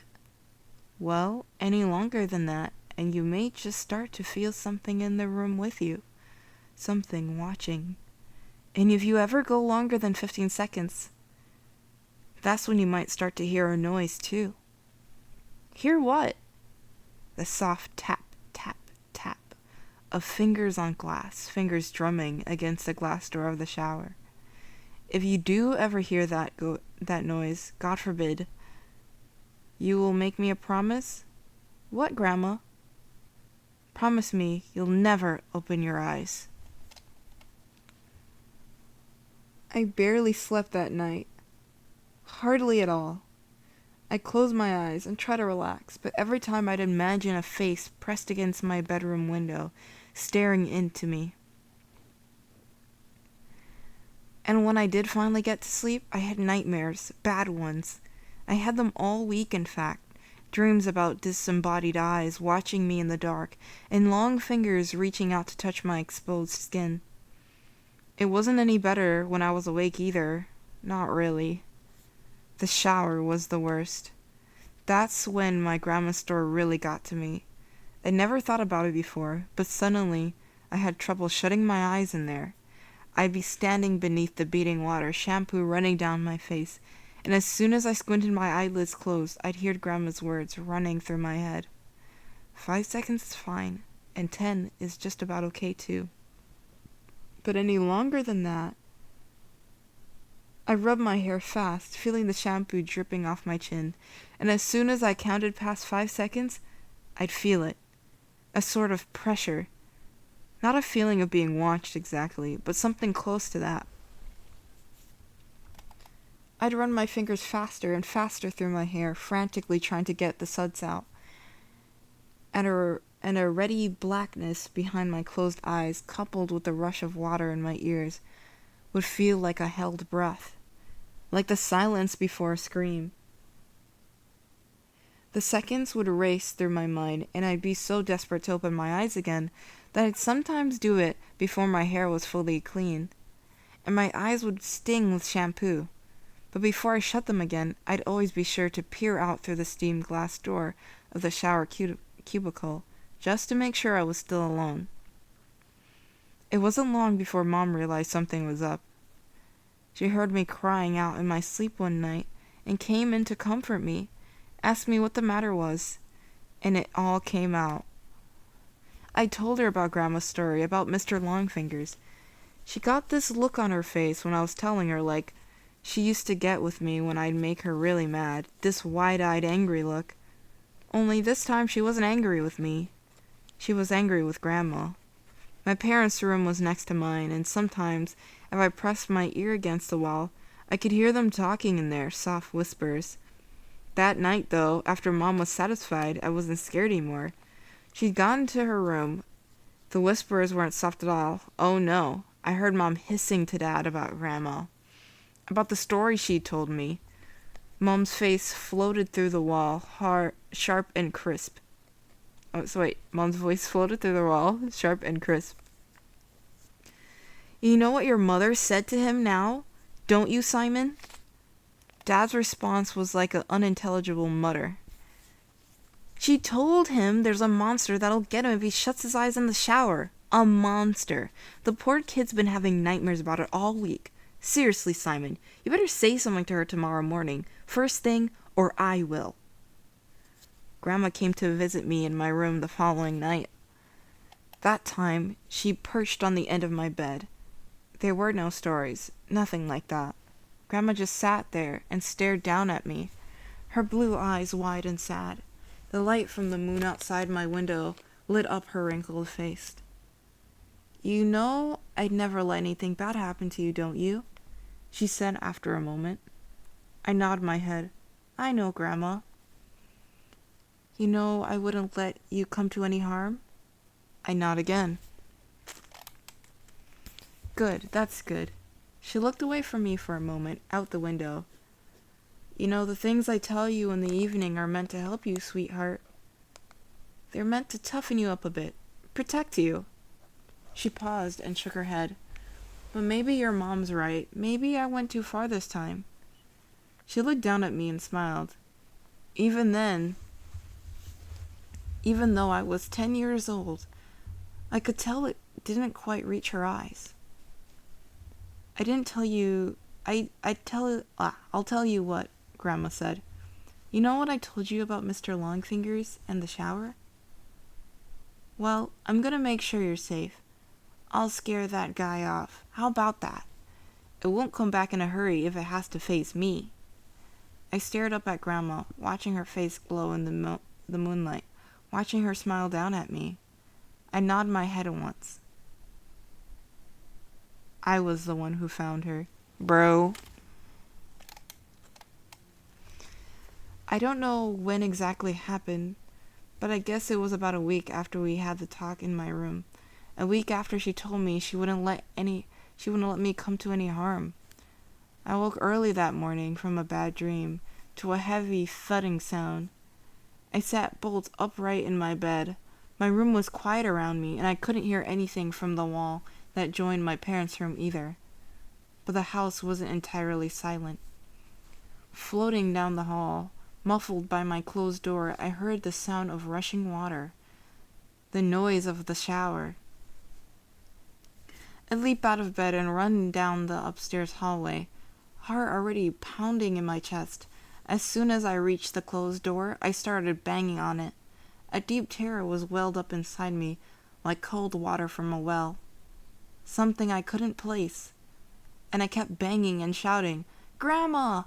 over and over again, even though she didn't respond. Off to my right, I was dimly aware of voices from my parents' room, the sleepy shuffle of footsteps. But before they had a chance to make it out onto the landing, I lift my head to test out the door handle, and more out of instinct than because I thought it might actually open. But the door wasn't locked. I kept banging with my free hand, and it swung suddenly inwards, bringing me face to face with a wall of steam. Heat struck my skin. I squinted my eyes against the damp fog, peering into the bathroom. And before Dad pushed me to one side, before everything around me descended into shouting and tears and chaos, I saw her. I saw Grandma. She was lying naked on the floor in the shower cubicle, the water beating down around her, blue eyes bulging from her face. One hand was curled against her chest like a dead bird, while the other trailed against the side of the glass shower cubicle. The falling finger marks she'd carved through the steam, still clear and fresh. It was a heart attack that killed her. That's what my dad told me.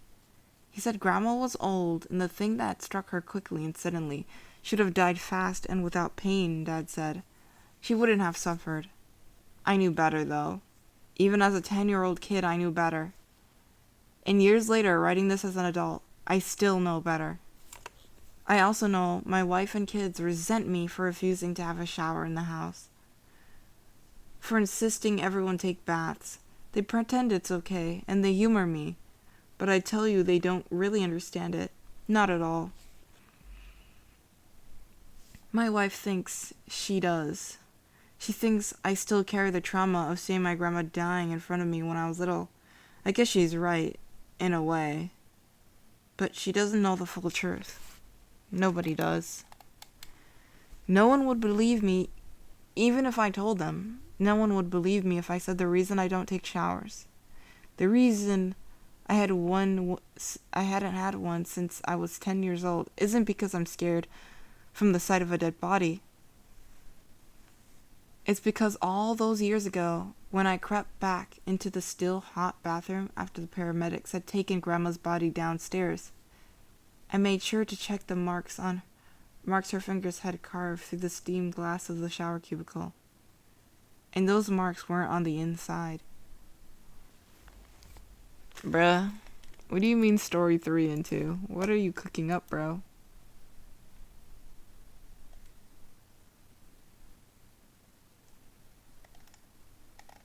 Oh, wait a minute. This is all the stuff about bro's grandma.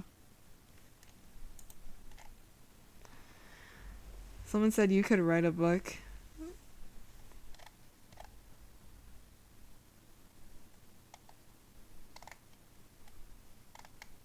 I really hope that this is just like a made up story, because if this is some real guy's account, I'm just like, bro, stay away from me with that.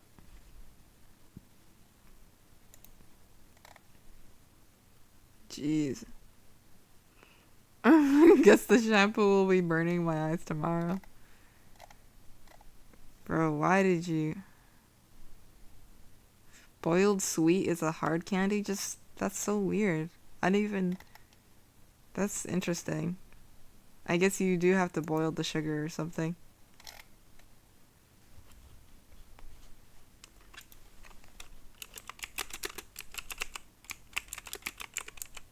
Hold on.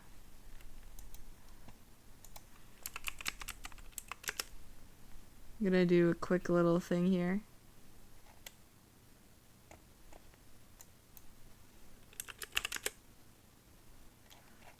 Holy shamoly. Let's see. I need to get a link. I need to get a link. Where did I have the link? I need to get a link.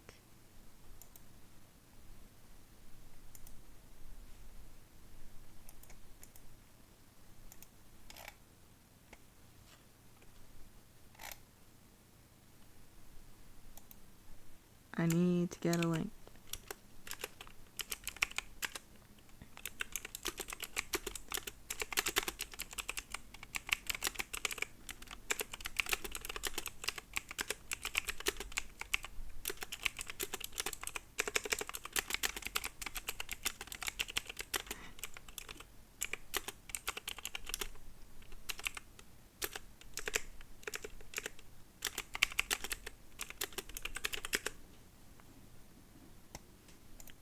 Why am I like scared now? I'm like looking around, but like my room is as bright as possible. That does not make any sense. Alright, time for the next story.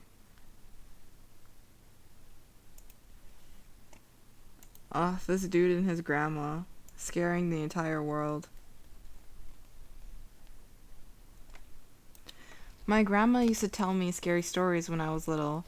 The one she told me on my 5th birthday still makes me feel sick. Oh, this one has, sexual violence. Maybe I shouldn't read this one. Let me just skim it.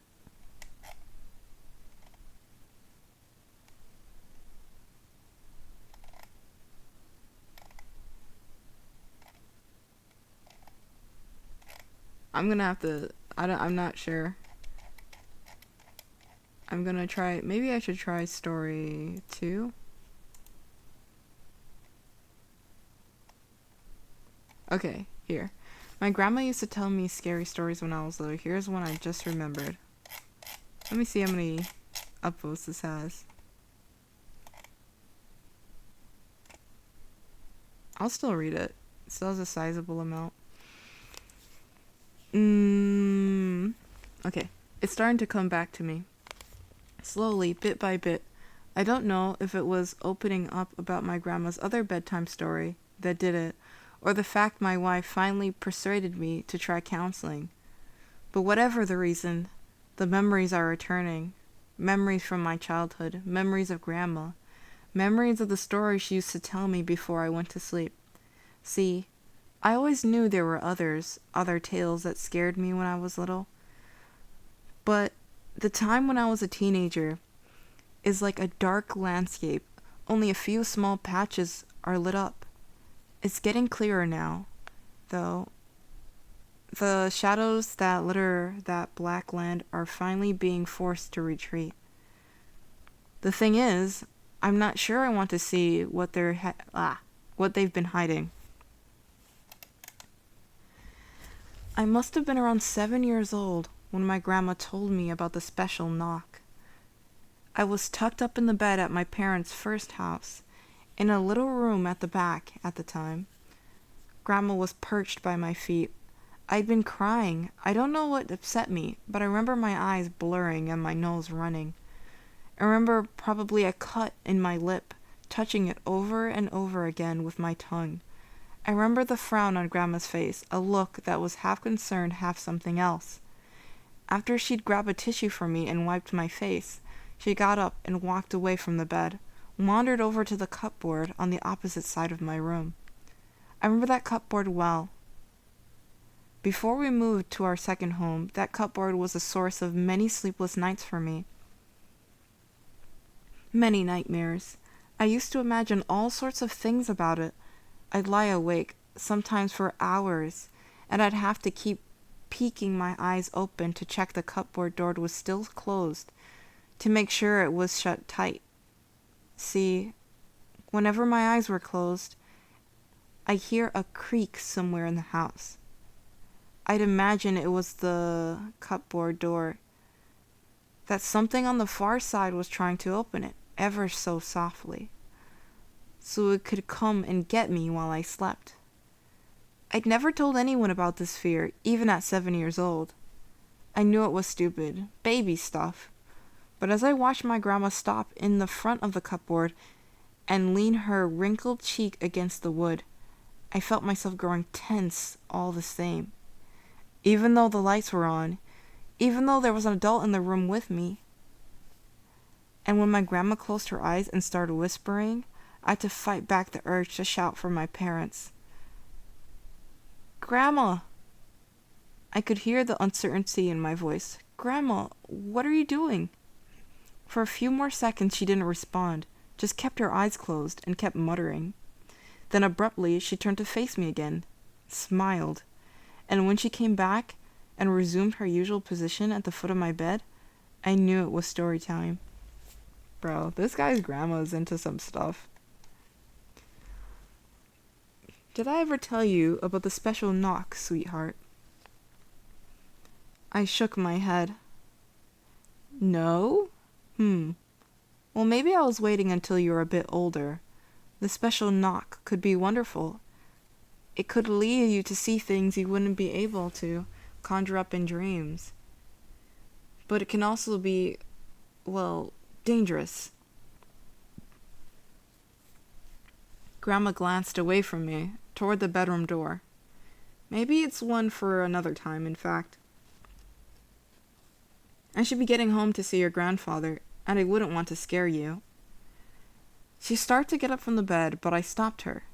No, don't go, Grandma. What's a special knock? Grandma's blue eyes twinkled. She hovered where she was for a moment, then sat back down.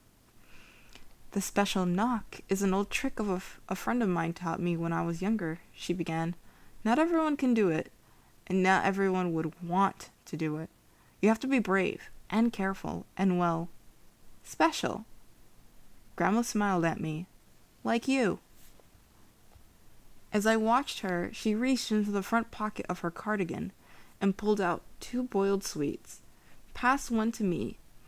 I already brushed my teeth, and I knew Mom would kill me if she caught me eating sweets before bed. But this was my time alone with Grandma. Mom was downstairs with Dad. She'd never know. I unwrapped the sweet and popped it in my mouth, feeling the sticky mint wash over my tongue. The cut in my lip stung slightly, but I ignored it. When Grandma next spoke, she lowered her voice. When I was over by your cupboard door just now, I was using the magic words. Secret words that only a few other people know. Do you know what those words do? Bro, I hope this guy doesn't teach us those words. I shook my head. They turn a door into a window, a sort of gateway. The thing is, sweetheart, this place you spend your days in, this house where you live, and the building you go to school in, and the town you visit with your mom at the weekends, it's not the only place. There are other places too. And if you use the special knock on a cupboard door of yours, now that I've whispered the magic words to it, you'll see them. You'll be able to see those other places for yourself. I stared at Grandma, concentrating on her words, absorbing them. Mint flooded my mouth, but I forgot to swallow. Now listen to me very carefully, Grandma continued, because this is the important bit. The way you open the window is by doing the special knock, but you have to get it right. 7 knocks on the door. That's what you'll want. 7 knocks, no more, no less. Then you open it. You won't be able to step through, but you'll have one heck of a view, all right? I swallowed. A view of what? I don't know its real name, but the woman who taught me this special knock had her own name for it. She called it the lunar plane. 7 knock takes you to the lunar plane. I could try and describe it to you, sweetheart, but I honestly don't know if I could do it justice. You'll have to see it for yourself. And all I'll say is that it's the most beautiful thing I've ever seen in my life. And trust me, I've seen plenty. Grandma plucked the sweet wrapper from the duvet. I forgot how to pronounce that word. It's like the comforter cover, put them back in her pocket. She put her hands on her legs, as if bracing herself to stand. Then she paused. How many knocks did I say? 7, Grandma. That's right, 7. Don't forget it either. If you get the wrong number and then open the door, she glances across at the cupboard and frowned.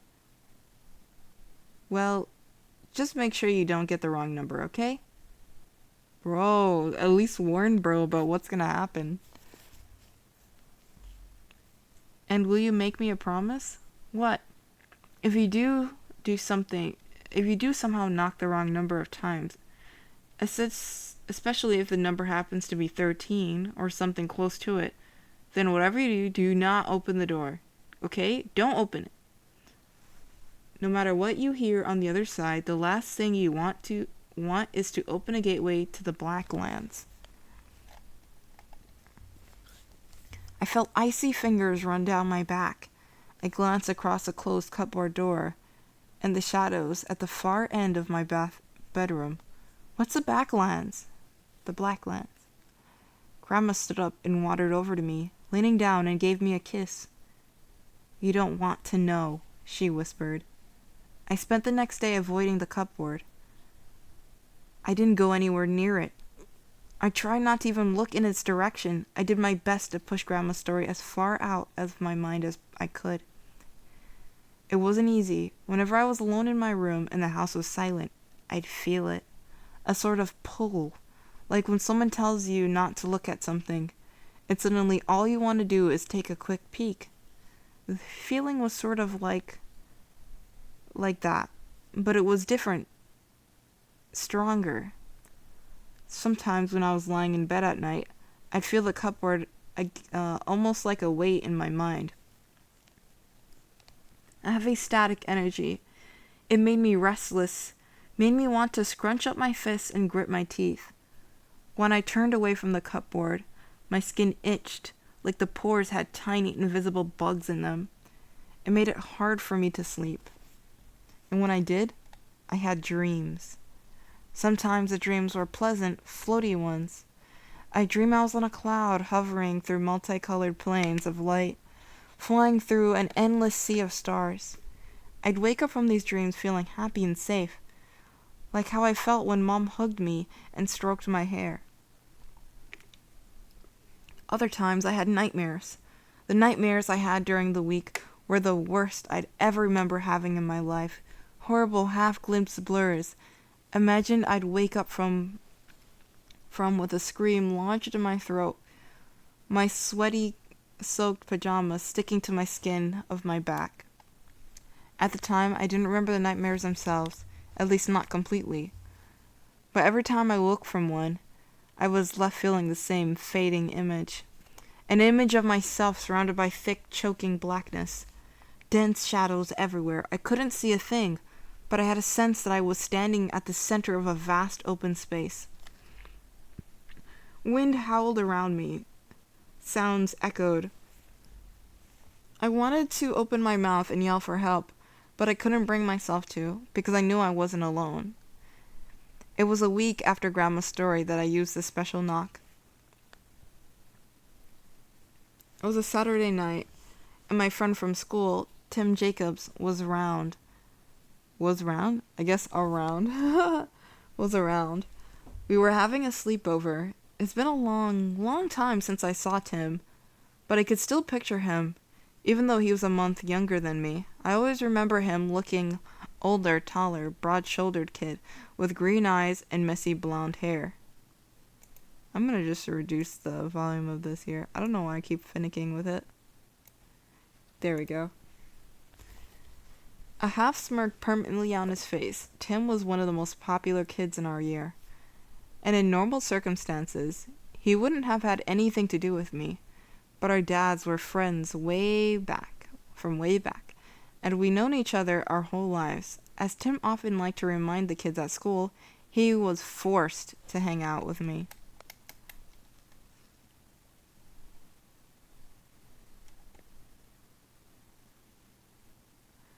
When are you getting a TV in your room, or a computer? What? Hold on, I'm hearing noise. Is it part of the music?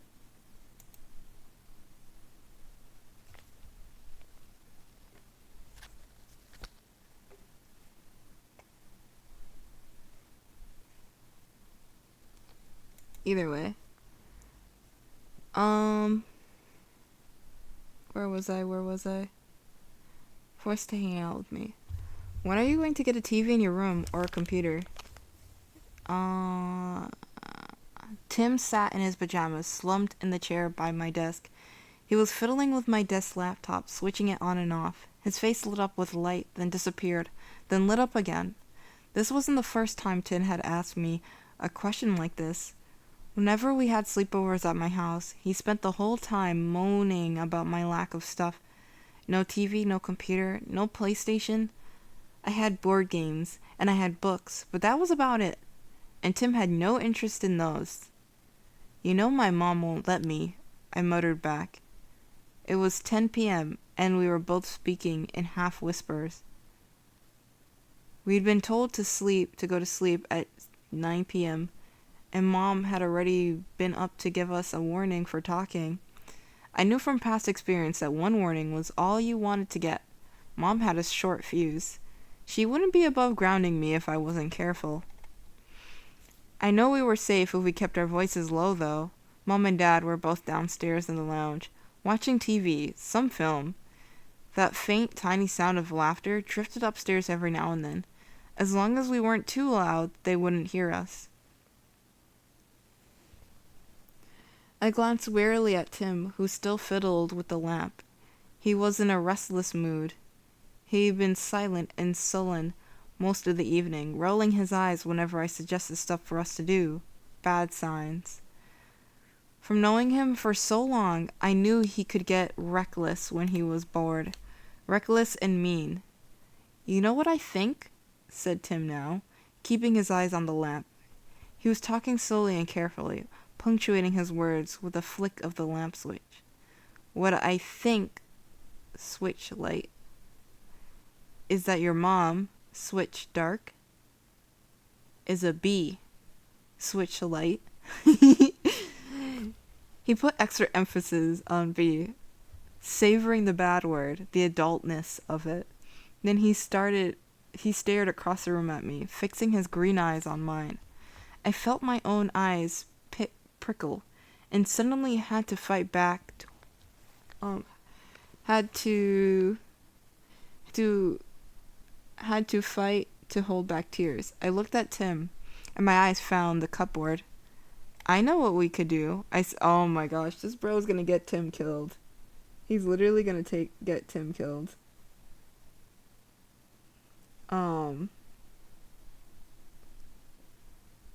Here, let me just continue this. Tim followed my gaze. I'm not playing any more of your stupid board games, he said. That's kid stuff. No, this isn't a board game. This is a secret I caught myself. A secret someone showed me. Huh? What's this? What secret? Tim's voice still had an edge to it, but at the same time, I could tell I'd caught his interest. This was my best tool when Tim was in a bad mood. Distraction. If I argued or disagreed with him, he'd only make fun of me more. But if I could get his mind on something else, I might be okay. So basically, there's a special knock someone taught me, I said now. If I do a special knock on the cupboard door, then open it, we'll be able to see something really cool. Tim rolled his eyes. Right. No, really. A witch taught me how to do it. She cast a spell on the door. And now I can take us anywhere we want to go, just by knocking on it. Tim stood up from the chair by my desk. The lamp light spilled over his face. His expression was half smirk, half scowl. That's the dumbest thing I've heard, he said. It's dumb even for you. How about instead of knocking on the door, I knock on your head a bunch of times? How about that? He took a step toward me, and I panicked. Well, if you're too scared to try it, I'll understand. This was a big risk, and I knew it. But as soon as the words were out, Tim paused. Why the hell would I be scared? I'm not scared of nothing. I shrugged.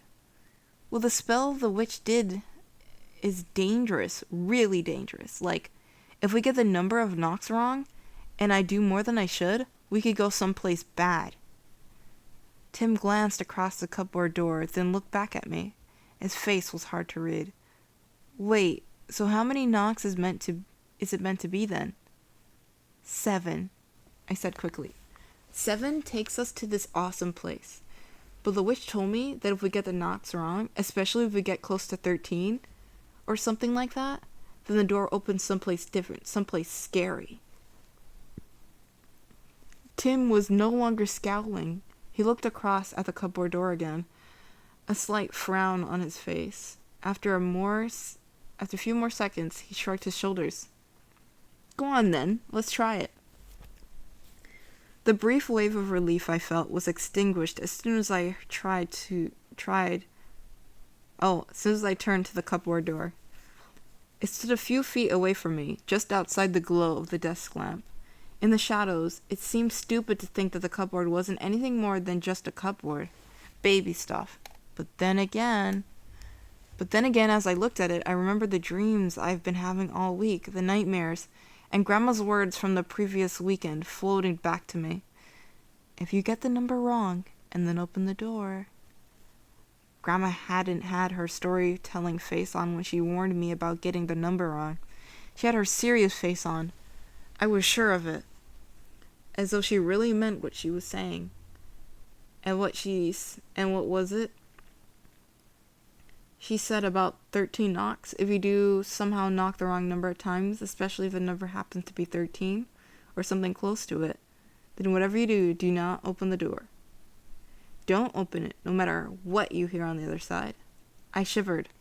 Still, that was all right, wasn't it? I just have to make sure I only knock 7 times. I'd count as I went. Easy peasy. Why would this grandma even put this idea in this kid's head? I pulled in a deep breath and stepped toward the cupboard, felt Tim's eyes on me. From downstairs, at the edge of my hearing, I caught laughter floating up from the lounge. It's okay, I told myself. Your parents are downstairs. And besides, nothing's really going to happen, is it? Grandma can't really turn doors magic. Get on with it, said Tim. If you're going to do your special knock or whatever the hell it is, then do it, okay? Just don't stand there. I ignored him. By now I was directly in front of the cupboard door. I could feel the tingle again, too, that pressure. Beneath my pajamas, my skin was all goosebumps. It might only have been the slight chill in my bedroom, and nothing more than that. But then I knew it was more than that. I could feel it in my mind, a heaviness that was like the start of a headache, a pull behind my eyes. As I reached up and made my right hand into a fist, it felt like I was no longer in control of my body. Knock. I struck the door with my fist softly. The sound was dull and hollow. Knock.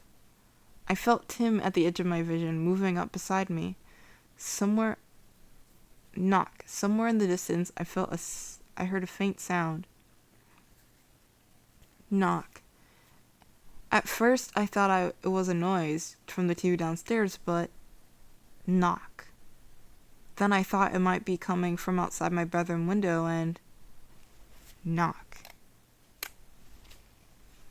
Oh, I'm kind of scared, guys.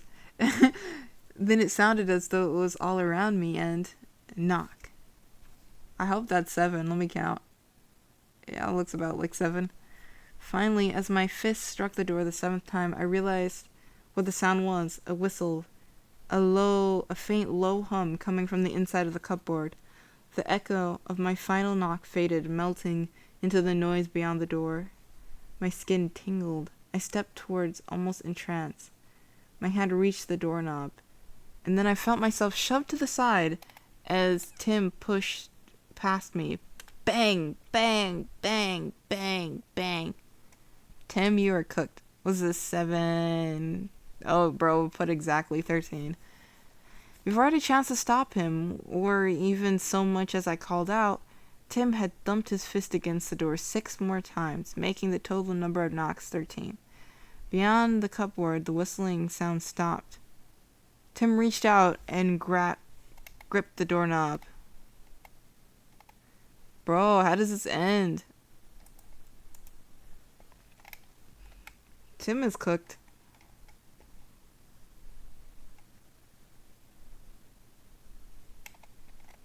Let me just look at these comments.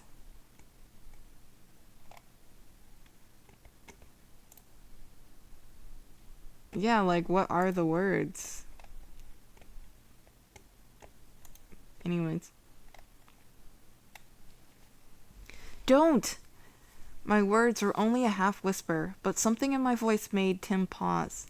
Still clutching the doorknob, he turned to look at me, and the grin on his face grew wider as he saw the fear on mine. When he next spoke, his voice was a parody of shock and concern. Oh no, did I get the special knock wrong?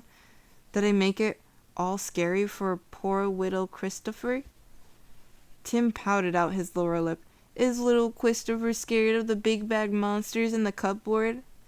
I listened for the whistling noise beyond the door. For any noise beyond the door, but could no longer hear anything. Don't open it, Tim. I'm serious. Oh, you're serious, are you? I didn't realize how serious you were. I wouldn't want to tell your mom on me. I don't want you to telling your mom on me. Tim took his hand away from the door and rolled his eyes. Turned away, I felt my body begin to untense, but just as I was turning away too, Tim spun back around and grabbed the doorknob. Terror rolled through me in a sick wave. I turned just inside to see the cupboard door fly open. I opened my mouth to scream, but the sound died in my throat when I saw what was on the other side. Nothing. Nothing at all. Just some clothes hanging up and toys littering the floor. Exactly the same view whenever I opened the cupboard door. Nothing else. Oh wow, the look on your face! I turned to see Tim with his hands on his knees, his body shaking with laughter. You look like you were going to wet yourself. Oh, Chris, the guys on school are going to love this. I felt my cheeks burning. I turned away from Tim and stared into the shadows of the cupboard and told myself I wouldn't cry. I told myself Tim would be gone in the morning anyway. I turned away from the cupboard and walked across my room towards my bed. Where are you going? I don't really trust this. To sleep. What's wrong, Christopher? Did your special cupboard not work? Shut up. I was halfway across the room by that point when the cupboard slammed shut behind me. I jumped, and I looked back and saw Tim standing in front of it, staring after me, no longer laughing. What did you just say? Just leave me alone, Tim. I'm going to sleep, and you should as well. If you're going to be banging around, Mom's going to hear you, and we'll both get grounded. Tim's frown deepened for a moment and then faded. He glanced toward the bedroom door and paused to listen. I knew he could hear what I heard. Footsteps on the stairs. The TV had gone off. And my parents were getting ready for bed. Tim looked back at me and shrugged. But when he next spoke, he lowered his voice. Whatever, I'm bored anyway. There's nothing to do around here. Welcome back, Mr. Nutsu. I'm reading this scary story here. It's about this guy and his grandma told him if he knocks on a cupboard in his bedroom 7 times, he can see, and he opens the door, he'll be able to see like some really cool place. Some probably other dimension or something. But the grandma also said if he gets the number of knocks wrong, then he'll like open the door and it'll go to like a really spooky place, the Blacklands. And right now there's like this kid over named Tim that got the number wrong and is kind of bullying him. But when they opened the door, nothing happened. So we're gonna have to see.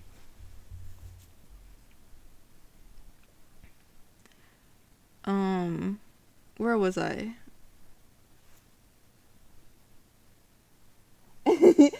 Hi there. Welcome. Tim was so annoying and is testing my patience. Yeah, Tim is really asking for trouble here. Um, he made his way over to his sleeping bag, which was set up near the bedroom door. I walked over to my desk and switched the lamp off, then made my own way to bed. I suddenly felt exhausted. As I clambered under the covers, I heard Tim's voice, a soft hiss in the darkness. Night night, Christopher. Don't let the cupboard monsters bite. His laugh followed me into an uneasy sleep. It was a noise that woke me, a soft tapping, like fingertips drumming on wood. I had a vision of Tim at my desk, tapping his fingers against the surface, while he switched the lamp on and off. But when I creaked my eyes open, the room was still dark, and my desk chair was empty. Tap, tap, tap, tap, tap. I hadn't dreamed it.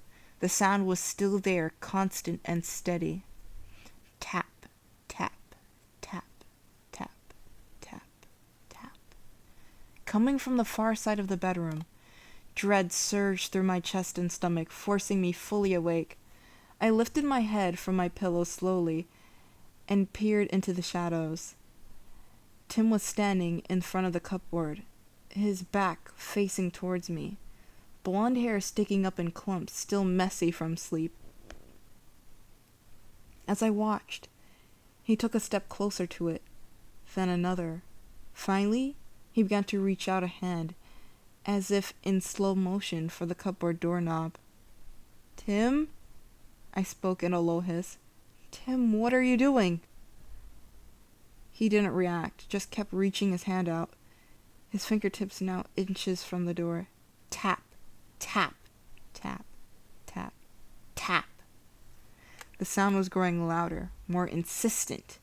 It was coming from the inside the cupboard as I kicked back the duvet, or I actually don't know how to pronounce that word, and swung my legs out. Grandma's voice raced through my mind. "Whatever you do, don't open the door. Don't open it, no matter what you hear on the other side." "Tim!" I hissed his name again as my feet hit the carpet. He didn't react. From the way he was moving, I had the idea he still might be unconscious, either that or in some sort of trance. Tap, tap, tap, tap, tap, tap. Louder still, as I hurried across the room, Tim's fingertips found the doorknob. The tapping sound stopped. I skidded to a stop a few feet from where he stood, terror rooting me in place. "Tim, don't!" He half stirred. When I saw his face move, turning slightly toward me, I caught a glimpse of one grey eye open, but glazed. Then Tim tugged the door open. The hinges squealed as it moved. Tim hadn't put much force behind his pull, so the door creaked open slowly, and it didn't open all the way. Only about a foot. But that was enough. It was enough for me to glimpse the swirling ink-thick blackness beyond, a darkness that was far too dense to be explained away with shadows. It was enough for me to hear the distant howling like storm wind battering the eaves of a dilapidated house.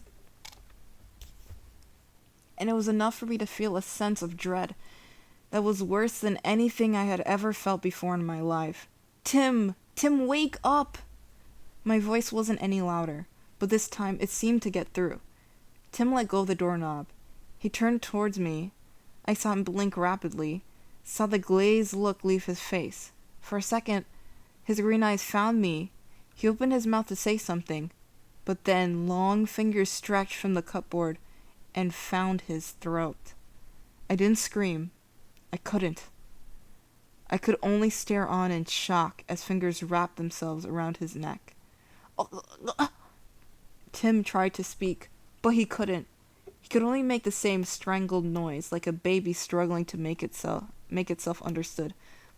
I listened to that noise in horror, still rooted to that spot. Time was moving impossibly slow. I didn't know how long I stood there, frozen in place on the carpet. I only know it was long enough for me to get a clear view of those fingers, which were like a cross between tree branches and tentacles, tightening on Tim's throat. Long enough for me to see his strained face turning from red to purple, to watch as the veins in his forehead stood out like worms beneath the skin. Long enough for me to see him stretch out a hand towards me, the fingers flailing in my direction while the terror grew on his face. That was what finally snatched me out of my shock. Tim's hand. Something about seeing Tim, a kid who dominated playgrounds and sports fields for as long as I'd known him, reaching out towards me with desperation in his eyes. Without pausing to think what I was doing, I ran forwards and grabbed his hand. For a second, I felt his grip tightening on mine. Wind howled in the distance, my eyes locked on Tim's, and then, with the force... It's okay. I'll just be like reading stories. You can lurk. With the force of a plaster being ripped from a cut, Tim was snatched backwards.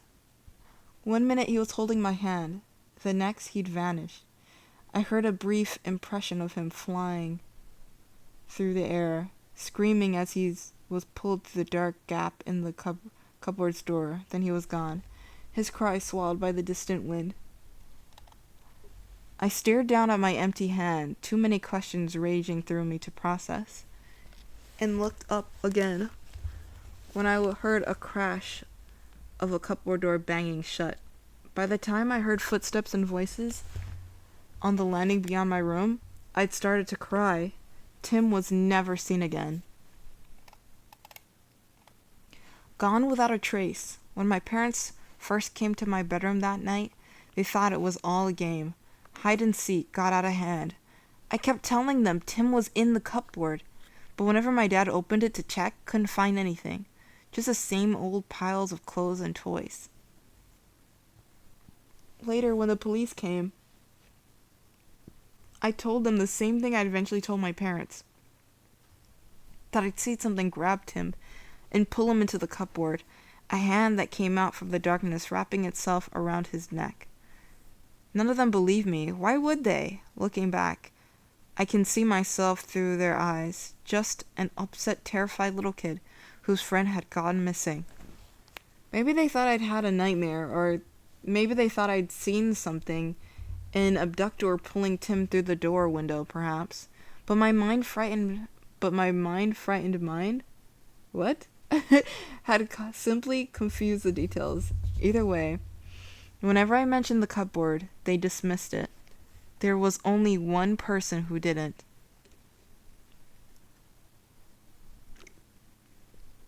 We were already in our new house when I next saw Grandma, our second one, a few towns over. At the time, I didn't really understand why we were moving. I overheard my dad telling my mom that talking would never stop if we didn't leave.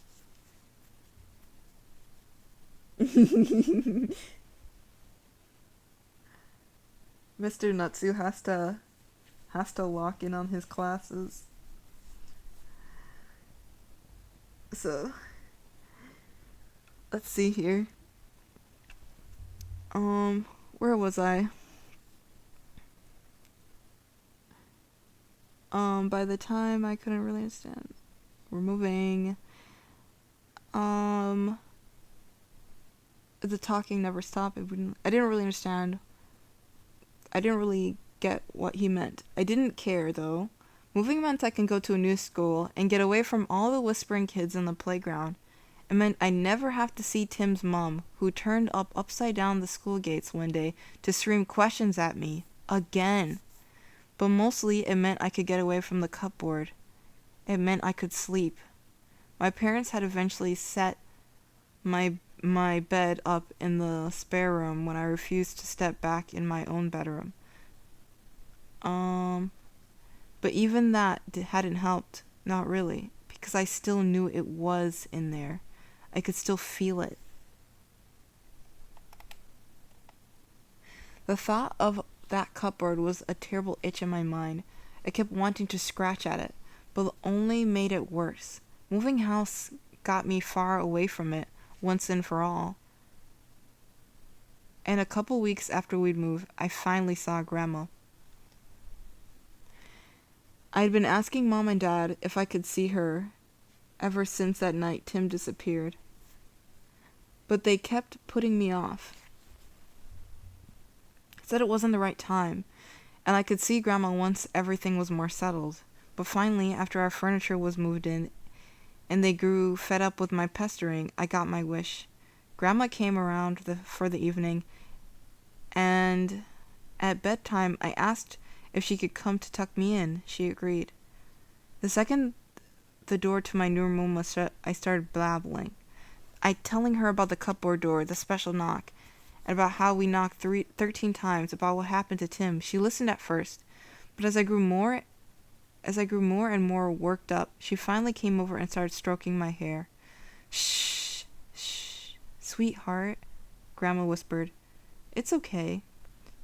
It's going to be okay. Shh, you're safe now. But can the thing in the cupboard find me here? What? No, you don't need to worry about anything in the cupboard. Magic words only work once, and I don't have to use them again if you don't want me to. I meant you're safe from him. They better not mean Tim. From whom? From the boy who was bullying you, sweetheart. From Timothy. Grandma smiled and stroked my hair. Your little friend's in the Blacklands now. Bro, Grandma, he was just a child. I'm pretty sure this kid is like... Okay, wait, let me see. And yeah, karma is real, little Tim. Karma has to be real. Like, how much karma did Tim amass in, like, his 5 years of life? I'm pretty sure they're all, like, 5 years old. Hold on, let me check quick. Actually, I don't know. I don't think they're telling us the age. But Tim really ranking up them karma points. He's getting punished in the Blacklands. The temperature in my room was warm, but my skin suddenly felt cold. I stared up at Grandma. What do you mean? She sighed. Don't you remember when I last came to see you? I tucked you in. You've been crying, and you had a cut lip. And before I told you about the special knock, you told me that your friend, a boy called Timothy, had tripped you up in the playground. You said he did it in front of the girls in your class, and they all laughed at you. I stared at Grandma, thought back to the last time I'd seen her. I remember the feeling of having cried recently, and remembered the cut in my lip, remembered probing at it with my tongue while Grandma spoke. But I couldn't remember telling her about Tim tripping me. Tim was... I grasped for the right words, and came up short.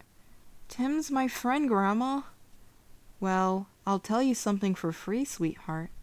Anyone who hurts you to make themselves feel bigger is not your friend. Grandma frowned for a second, then smiled again. But like I said, you don't need to worry about him anymore. Timothy's in the Blacklands, and he'll never get out. Bruh. Grandma leaned down toward me. Her breath smelled like sweets and mint. I can't have anyone hurting my Christopher, can I? Now give your grandma a big kiss and say thank you. She leaned closer to me. There were so many questions and emotions swirling through me that my head felt like it was going to burst. I almost flinched away from Grandma, but I stopped myself at the last minute. As her face came closer to me, instinct kicked in. Thank you, Grandma, I mumbled, giving her a kiss on the cheek. You're welcome, Christopher, she whispered. Grandma's going wild.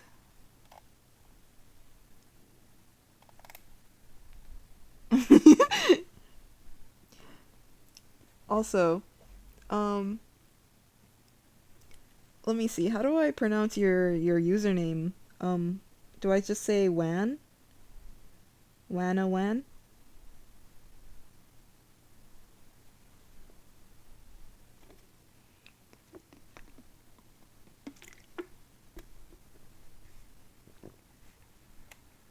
This person right here has your same reaction to Timmy.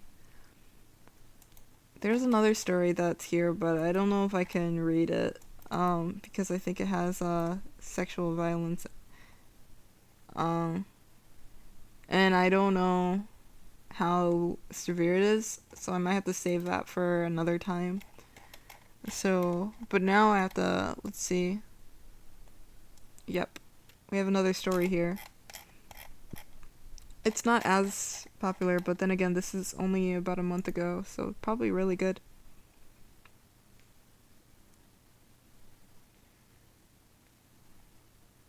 Let's see. Let me make sure I'm zoomed in enough so I can read. This should be good. There's something wrong with the grocery store near my house. The grocery store near my house is strange. The workers in it are rude and hostile. If you forget to return a shopping cart, they follow you to the cart and yell at you. Just the other day, an employee gave me a stern lecture because I failed to produce a receipt when I tried to leave.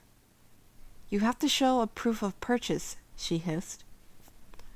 Are you serious? I don't remember that rule. Read the sign, she said, and pointed to a tiny bulletin. Thankfully, I backtracked and found it in the food court. When I returned, the employee snorted. Don't ever forget it again. She marked my receipt and waved me out. A few days later, I ended up back at the same place. I didn't want to return there, but my husband needed a specific medicine for his cough, and this was the only store that carried it.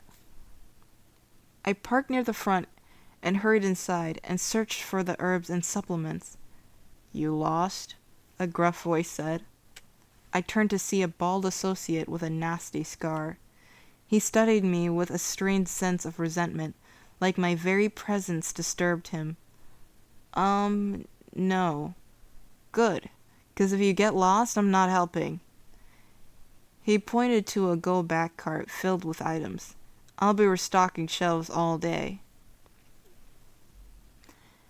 I was eager to not repeat another grouchy encounter, so I assured him that I knew where I was going and hurried to the seasonal herbs section. When I knelt to swipe my desired product, I heard disturbing voices behind me. Oh, these humans are so annoying. Tell me about it. I glanced over my shoulder and stood slowly, seeing the backs of two employees in the next aisle. One was the bald man I had just spoken to. The other was a skinny woman with pink hair and massive earrings. All they do is come in here and whine, the woman said. I'd like to give them a piece of my mind. Just a few more hours and the invasion will be declared, the bald man said. It's spelled like a want in my language. It sounds like that and means cloud. A want and means cloud. I see. What's your language? I'm always curious.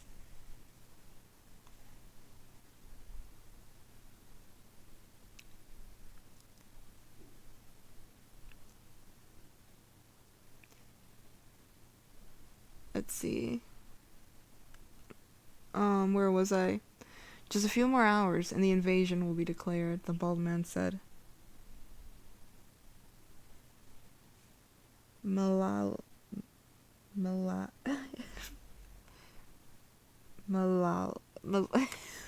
Hold on, I actually never seen this word before, so I need detour.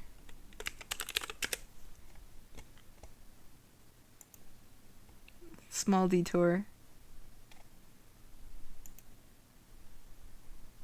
No. Malay. Malay. Malay. Sorry, I just like wanted to see how to pronounce the language quick. It means cloud. That's really interesting. I like that name. Where was I? I don't even know why they're talking about invasion. Like, I hope they're not aliens. The bald man said, infiltrating the society has been so dull. Have you seen what these people do with their resources? The sources they buy here? It's disgusting. Okay, but why would aliens be like talking just like an intelligible speech? Like, wouldn't they just be communicating and like, I don't know, like, I don't even know, like telekinesis, not telekinesis, I don't know, the mind thing. Yes, ingesting items into their faces, then vacating it out of holes in their backsides. It's horrendous. But now I was confused. What were they talking about? Were they high or messing with me? I hurried toward the checkout.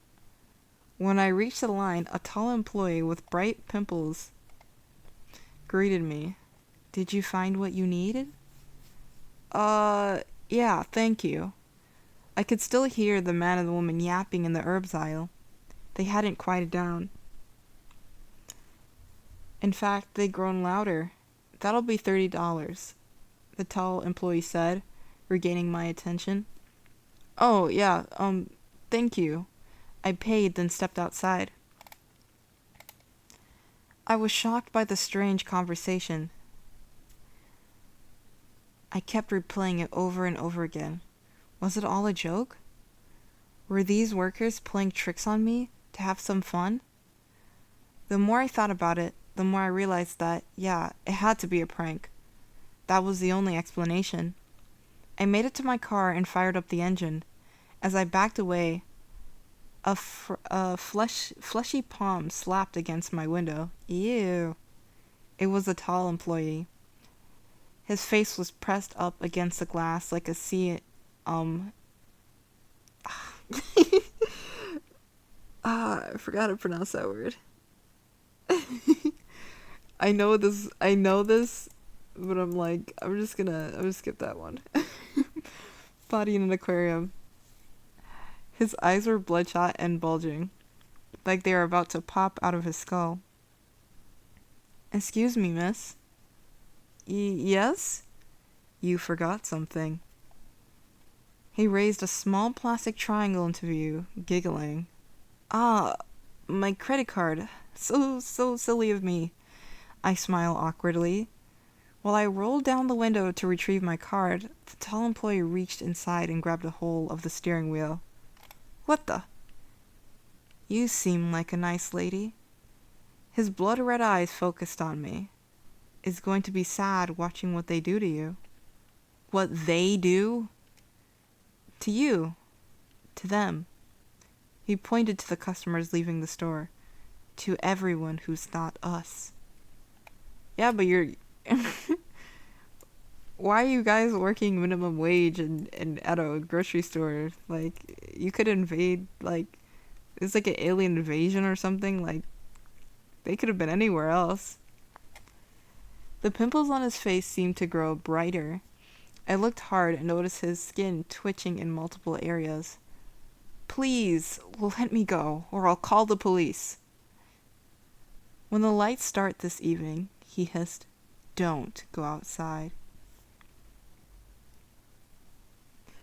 He handed me the card and backed away. You'll thank me. I quickly rolled up my window and pulled out of the lot.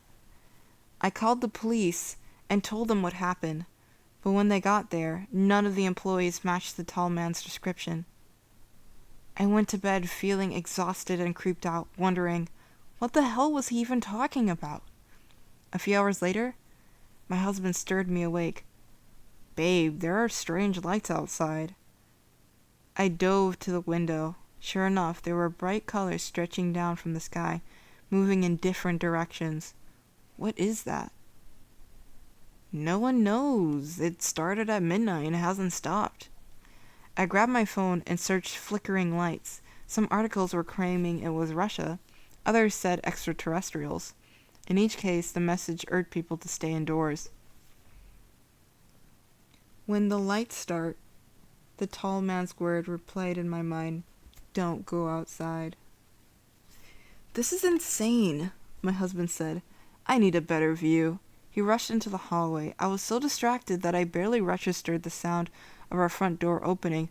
"No, wait!" I hurried after him and nearly fainted as he exited the house. "Don't, Glenn!" A bright purplish light hit our house, and I heard him scream. I sprinted to the doorway. A pile of ooze flesh lay before me. Uh-oh. My husband's clothes were sizzled like burnt steak. It was as if he were been vaporized. No, this can't be happening. "Stacy, get inside!" A woman's voice hit my ears. It was my neighbor, calling me from her bedroom window across the street. "The lights, they're dangerous." I hurried back inside and shut the door. This isn't real. This has to be a dream. Horrified screams filled my ears. Neighbors were being pulverized as light swept through our suburban area, incinerating targets. I dashed back to my bedroom and peered out, seeing a strange object floating in the sky. It was dark and shaped like a medieval castle. Strange entities circled around it like flies, and it was moving in my direction. Just stay inside, bro. Like, just stay inside, bro.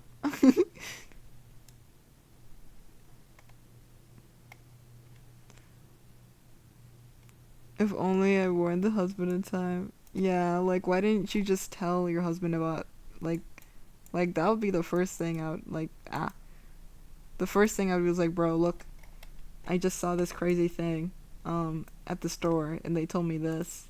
You should have had bro updated. Okay. I'm gonna read this last story, and then I'm probably going to close for today. Well, not for today, for right now, and I'll probably do a second stream later today, but I'll just read this one for now. My neighbor has a habit of always trying to guess what I'm doing. It's gone from funny to terrifying. There must be some unwritten law of the universe that guides the relationship with your neighbors. I think I speak for everyone when I say there's a specific type of dynamic you only get to have with them. Yeah, I know how you look like, but I can't say anything about you. I have no idea what your first or last name is. Usually you only remember one of them. And I know where you live, obviously, but I couldn't name a single thing about your life. Yeah, I feel odd if you died, but I wouldn't necessarily feel bad. You get me? There's at least one neighbor you have this relationship with. For me, it's Ms. Varelli. I did not give a crap about her, and neither did she about me. We rarely met. I'm divorced in my 30s, and she's in her 60s. Often wakes up before I leave for work to walk her dog, and I never see her after dark. She looks bad. Her eyes are sinking into her face, and her hands are rotting and twitchy. A crooked nose, fragile gray hair, almost balding if you ask me. She's a little mean. I greeted her once or twice, and she didn't respond at all. I only know her name because it's written on her mailbox in the building lobby, and I obviously didn't write it here. I changed some letters for an anonymity.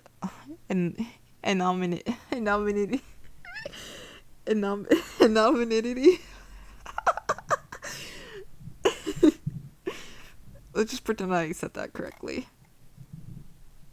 She lives above me. Sometimes she's really loud for an old lady. My guess is that she has grandkids over because I hear a lot of stomping at night. She also keeps her TV on at odd hours, blasting all kinds of channels. I have no idea what this lady likes to watch. Again, it makes sense for her to have grandkids over, since sometimes there are kid channels blasting at full volume. My ceiling literally vibrates. Still, to put that on a 3 a.m., she's kind of a crappy grandma. Once I couldn't stand it anymore and yelled at her to quit it. "Hey, ma'am!" I got up on the table and banged on the ceiling. "Quit it!" The obnoxious music went on for another 10 to 15 seconds, then it stopped. I remained on the table, waiting. Please stop blasting your crap at 4 in the morning. Sorry, I heard her. You banged on the ceiling? Yeah. I bet you had to jump on the table to do that. I found it funny. Yeah, actually, that's what anger will do to you, ma'am. Since you're such a good guesser, what am I doing now? You jumped down, maybe tripped a little. Wrong, I'm still on the table. I was lying. I actually jumped down, but I didn't trip. She didn't answer. The loud TV never returned. Over the next weeks, we started this funny banter thing where she'd hear some banging and start making guesses of what I was doing. I found it ironic that I was half beefing with an old lady with a very deadpan sense of humor. You're going to eat shredded cheese over the sink, then watch weird nonsense horror movie, then call it a night and go to sleep without brushing your teeth. Yeah, Grandma, that's exactly what I'll do. I'm surprised your hearing's so good after the war. I bet we have the same back problems. At least I have an excuse for that. I'd sometimes pass her in the lobby and whisper, "Hey, Grandma." She looked around as if she was embarrassed to be seen with me. I found that hilarious.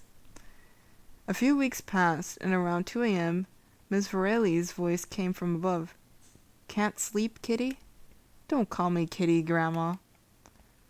"I'm not that old." "Yeah, you are." "Don't provoke me, Jay. I'll come down and beat your butt."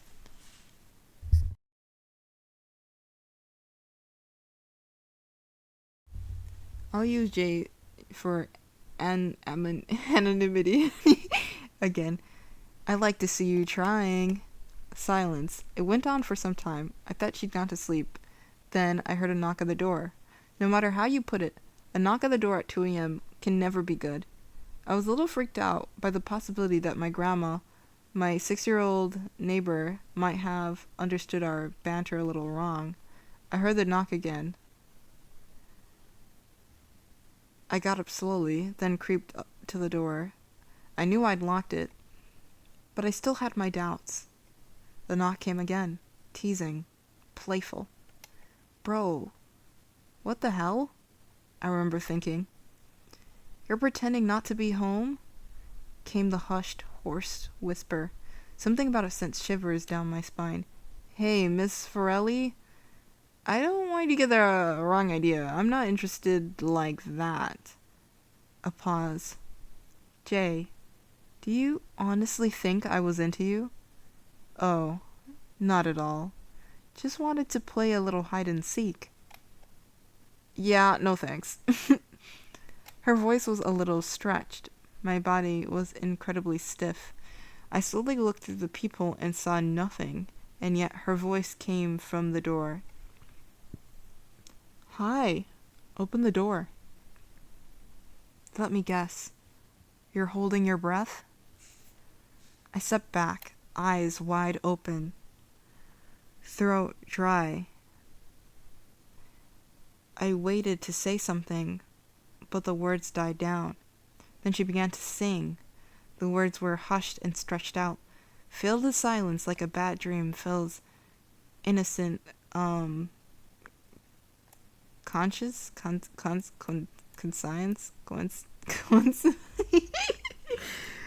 bro.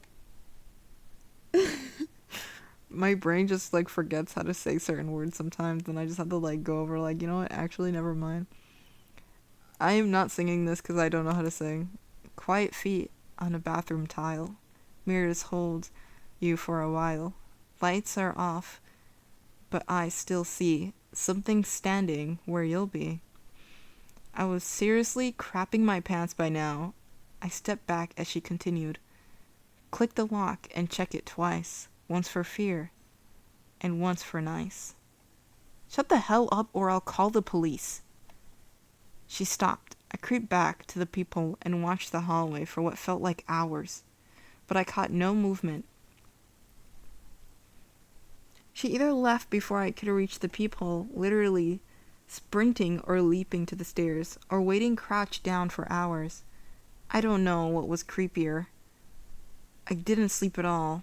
I didn't sleep all night after that. As dawn creeped into my bedroom, I stared out the window and saw her casually walking her dog, if she hadn't just terrorized the crap out of me. In the sunlight, she seemed almost normal, a regular old lady. Who would have guessed that she was crazy during the night? When she was gone, I finally got dressed and went to work. I was late, of course, and came back after dark and ran into another neighbor. We'll call her Sandra. I practically grabbed her. She was obviously paralyzed, and staring into my eyes with fear I'd never known. I hadn't realized how it looked like. I, a 36-year-old man, grabbing my 20-something-year-old neighbor and forcing her to look at me. Yeah, bro, that doesn't seem like the best option here. Sandra, I'm sorry. I haven't slept all night. You know Miss Varelli? Her eyes tamed down a little. Yeah? She lives above you, sir? Did she ever talk to you? She scared the crap out of me last night, stopped at my door at 2 a.m. and started singing. Sandra frowned. Miss Varelli? Yes, we sometimes talk through the walls. It sort of started when I banged on her ceiling to quit blasting the TV so loud. I thought we became friends after that, but she's crazy. She shook her head. The apartment above you? Yeah, isn't that where Miss Varelli lives? Old, thin hair, walks her dog every morning. Yeah, but Miss Varelli is deaf and mute. You never noticed she's never said a word to us? She never hears us? Her daughter visited like 2 years ago and told me that. There's no way you've been talking to her. Oh, I honestly thought it was going to be like, no Miss Varelli. It is really interesting that they were able, that he thought he was hearing something. Jeez. Well,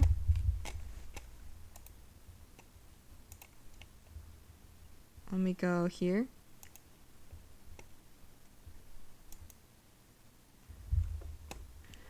This is where I'll be ending stream for today. Until later today. I'm thinking about playing later. But yeah, I'm thinking about doing this again. Another story time and reading. I'm thinking about either just reading a regular book or just doing more like stories like this. I think this was nice. And definitely less scary than playing Resident Evil. But yeah. This is where we close, at least for now. And I'll try to stream. So later I'll try to stream, and then tomorrow I'll try to stream. I'm not sure if it'll be in the morning or in the afternoon tomorrow, but we'll see.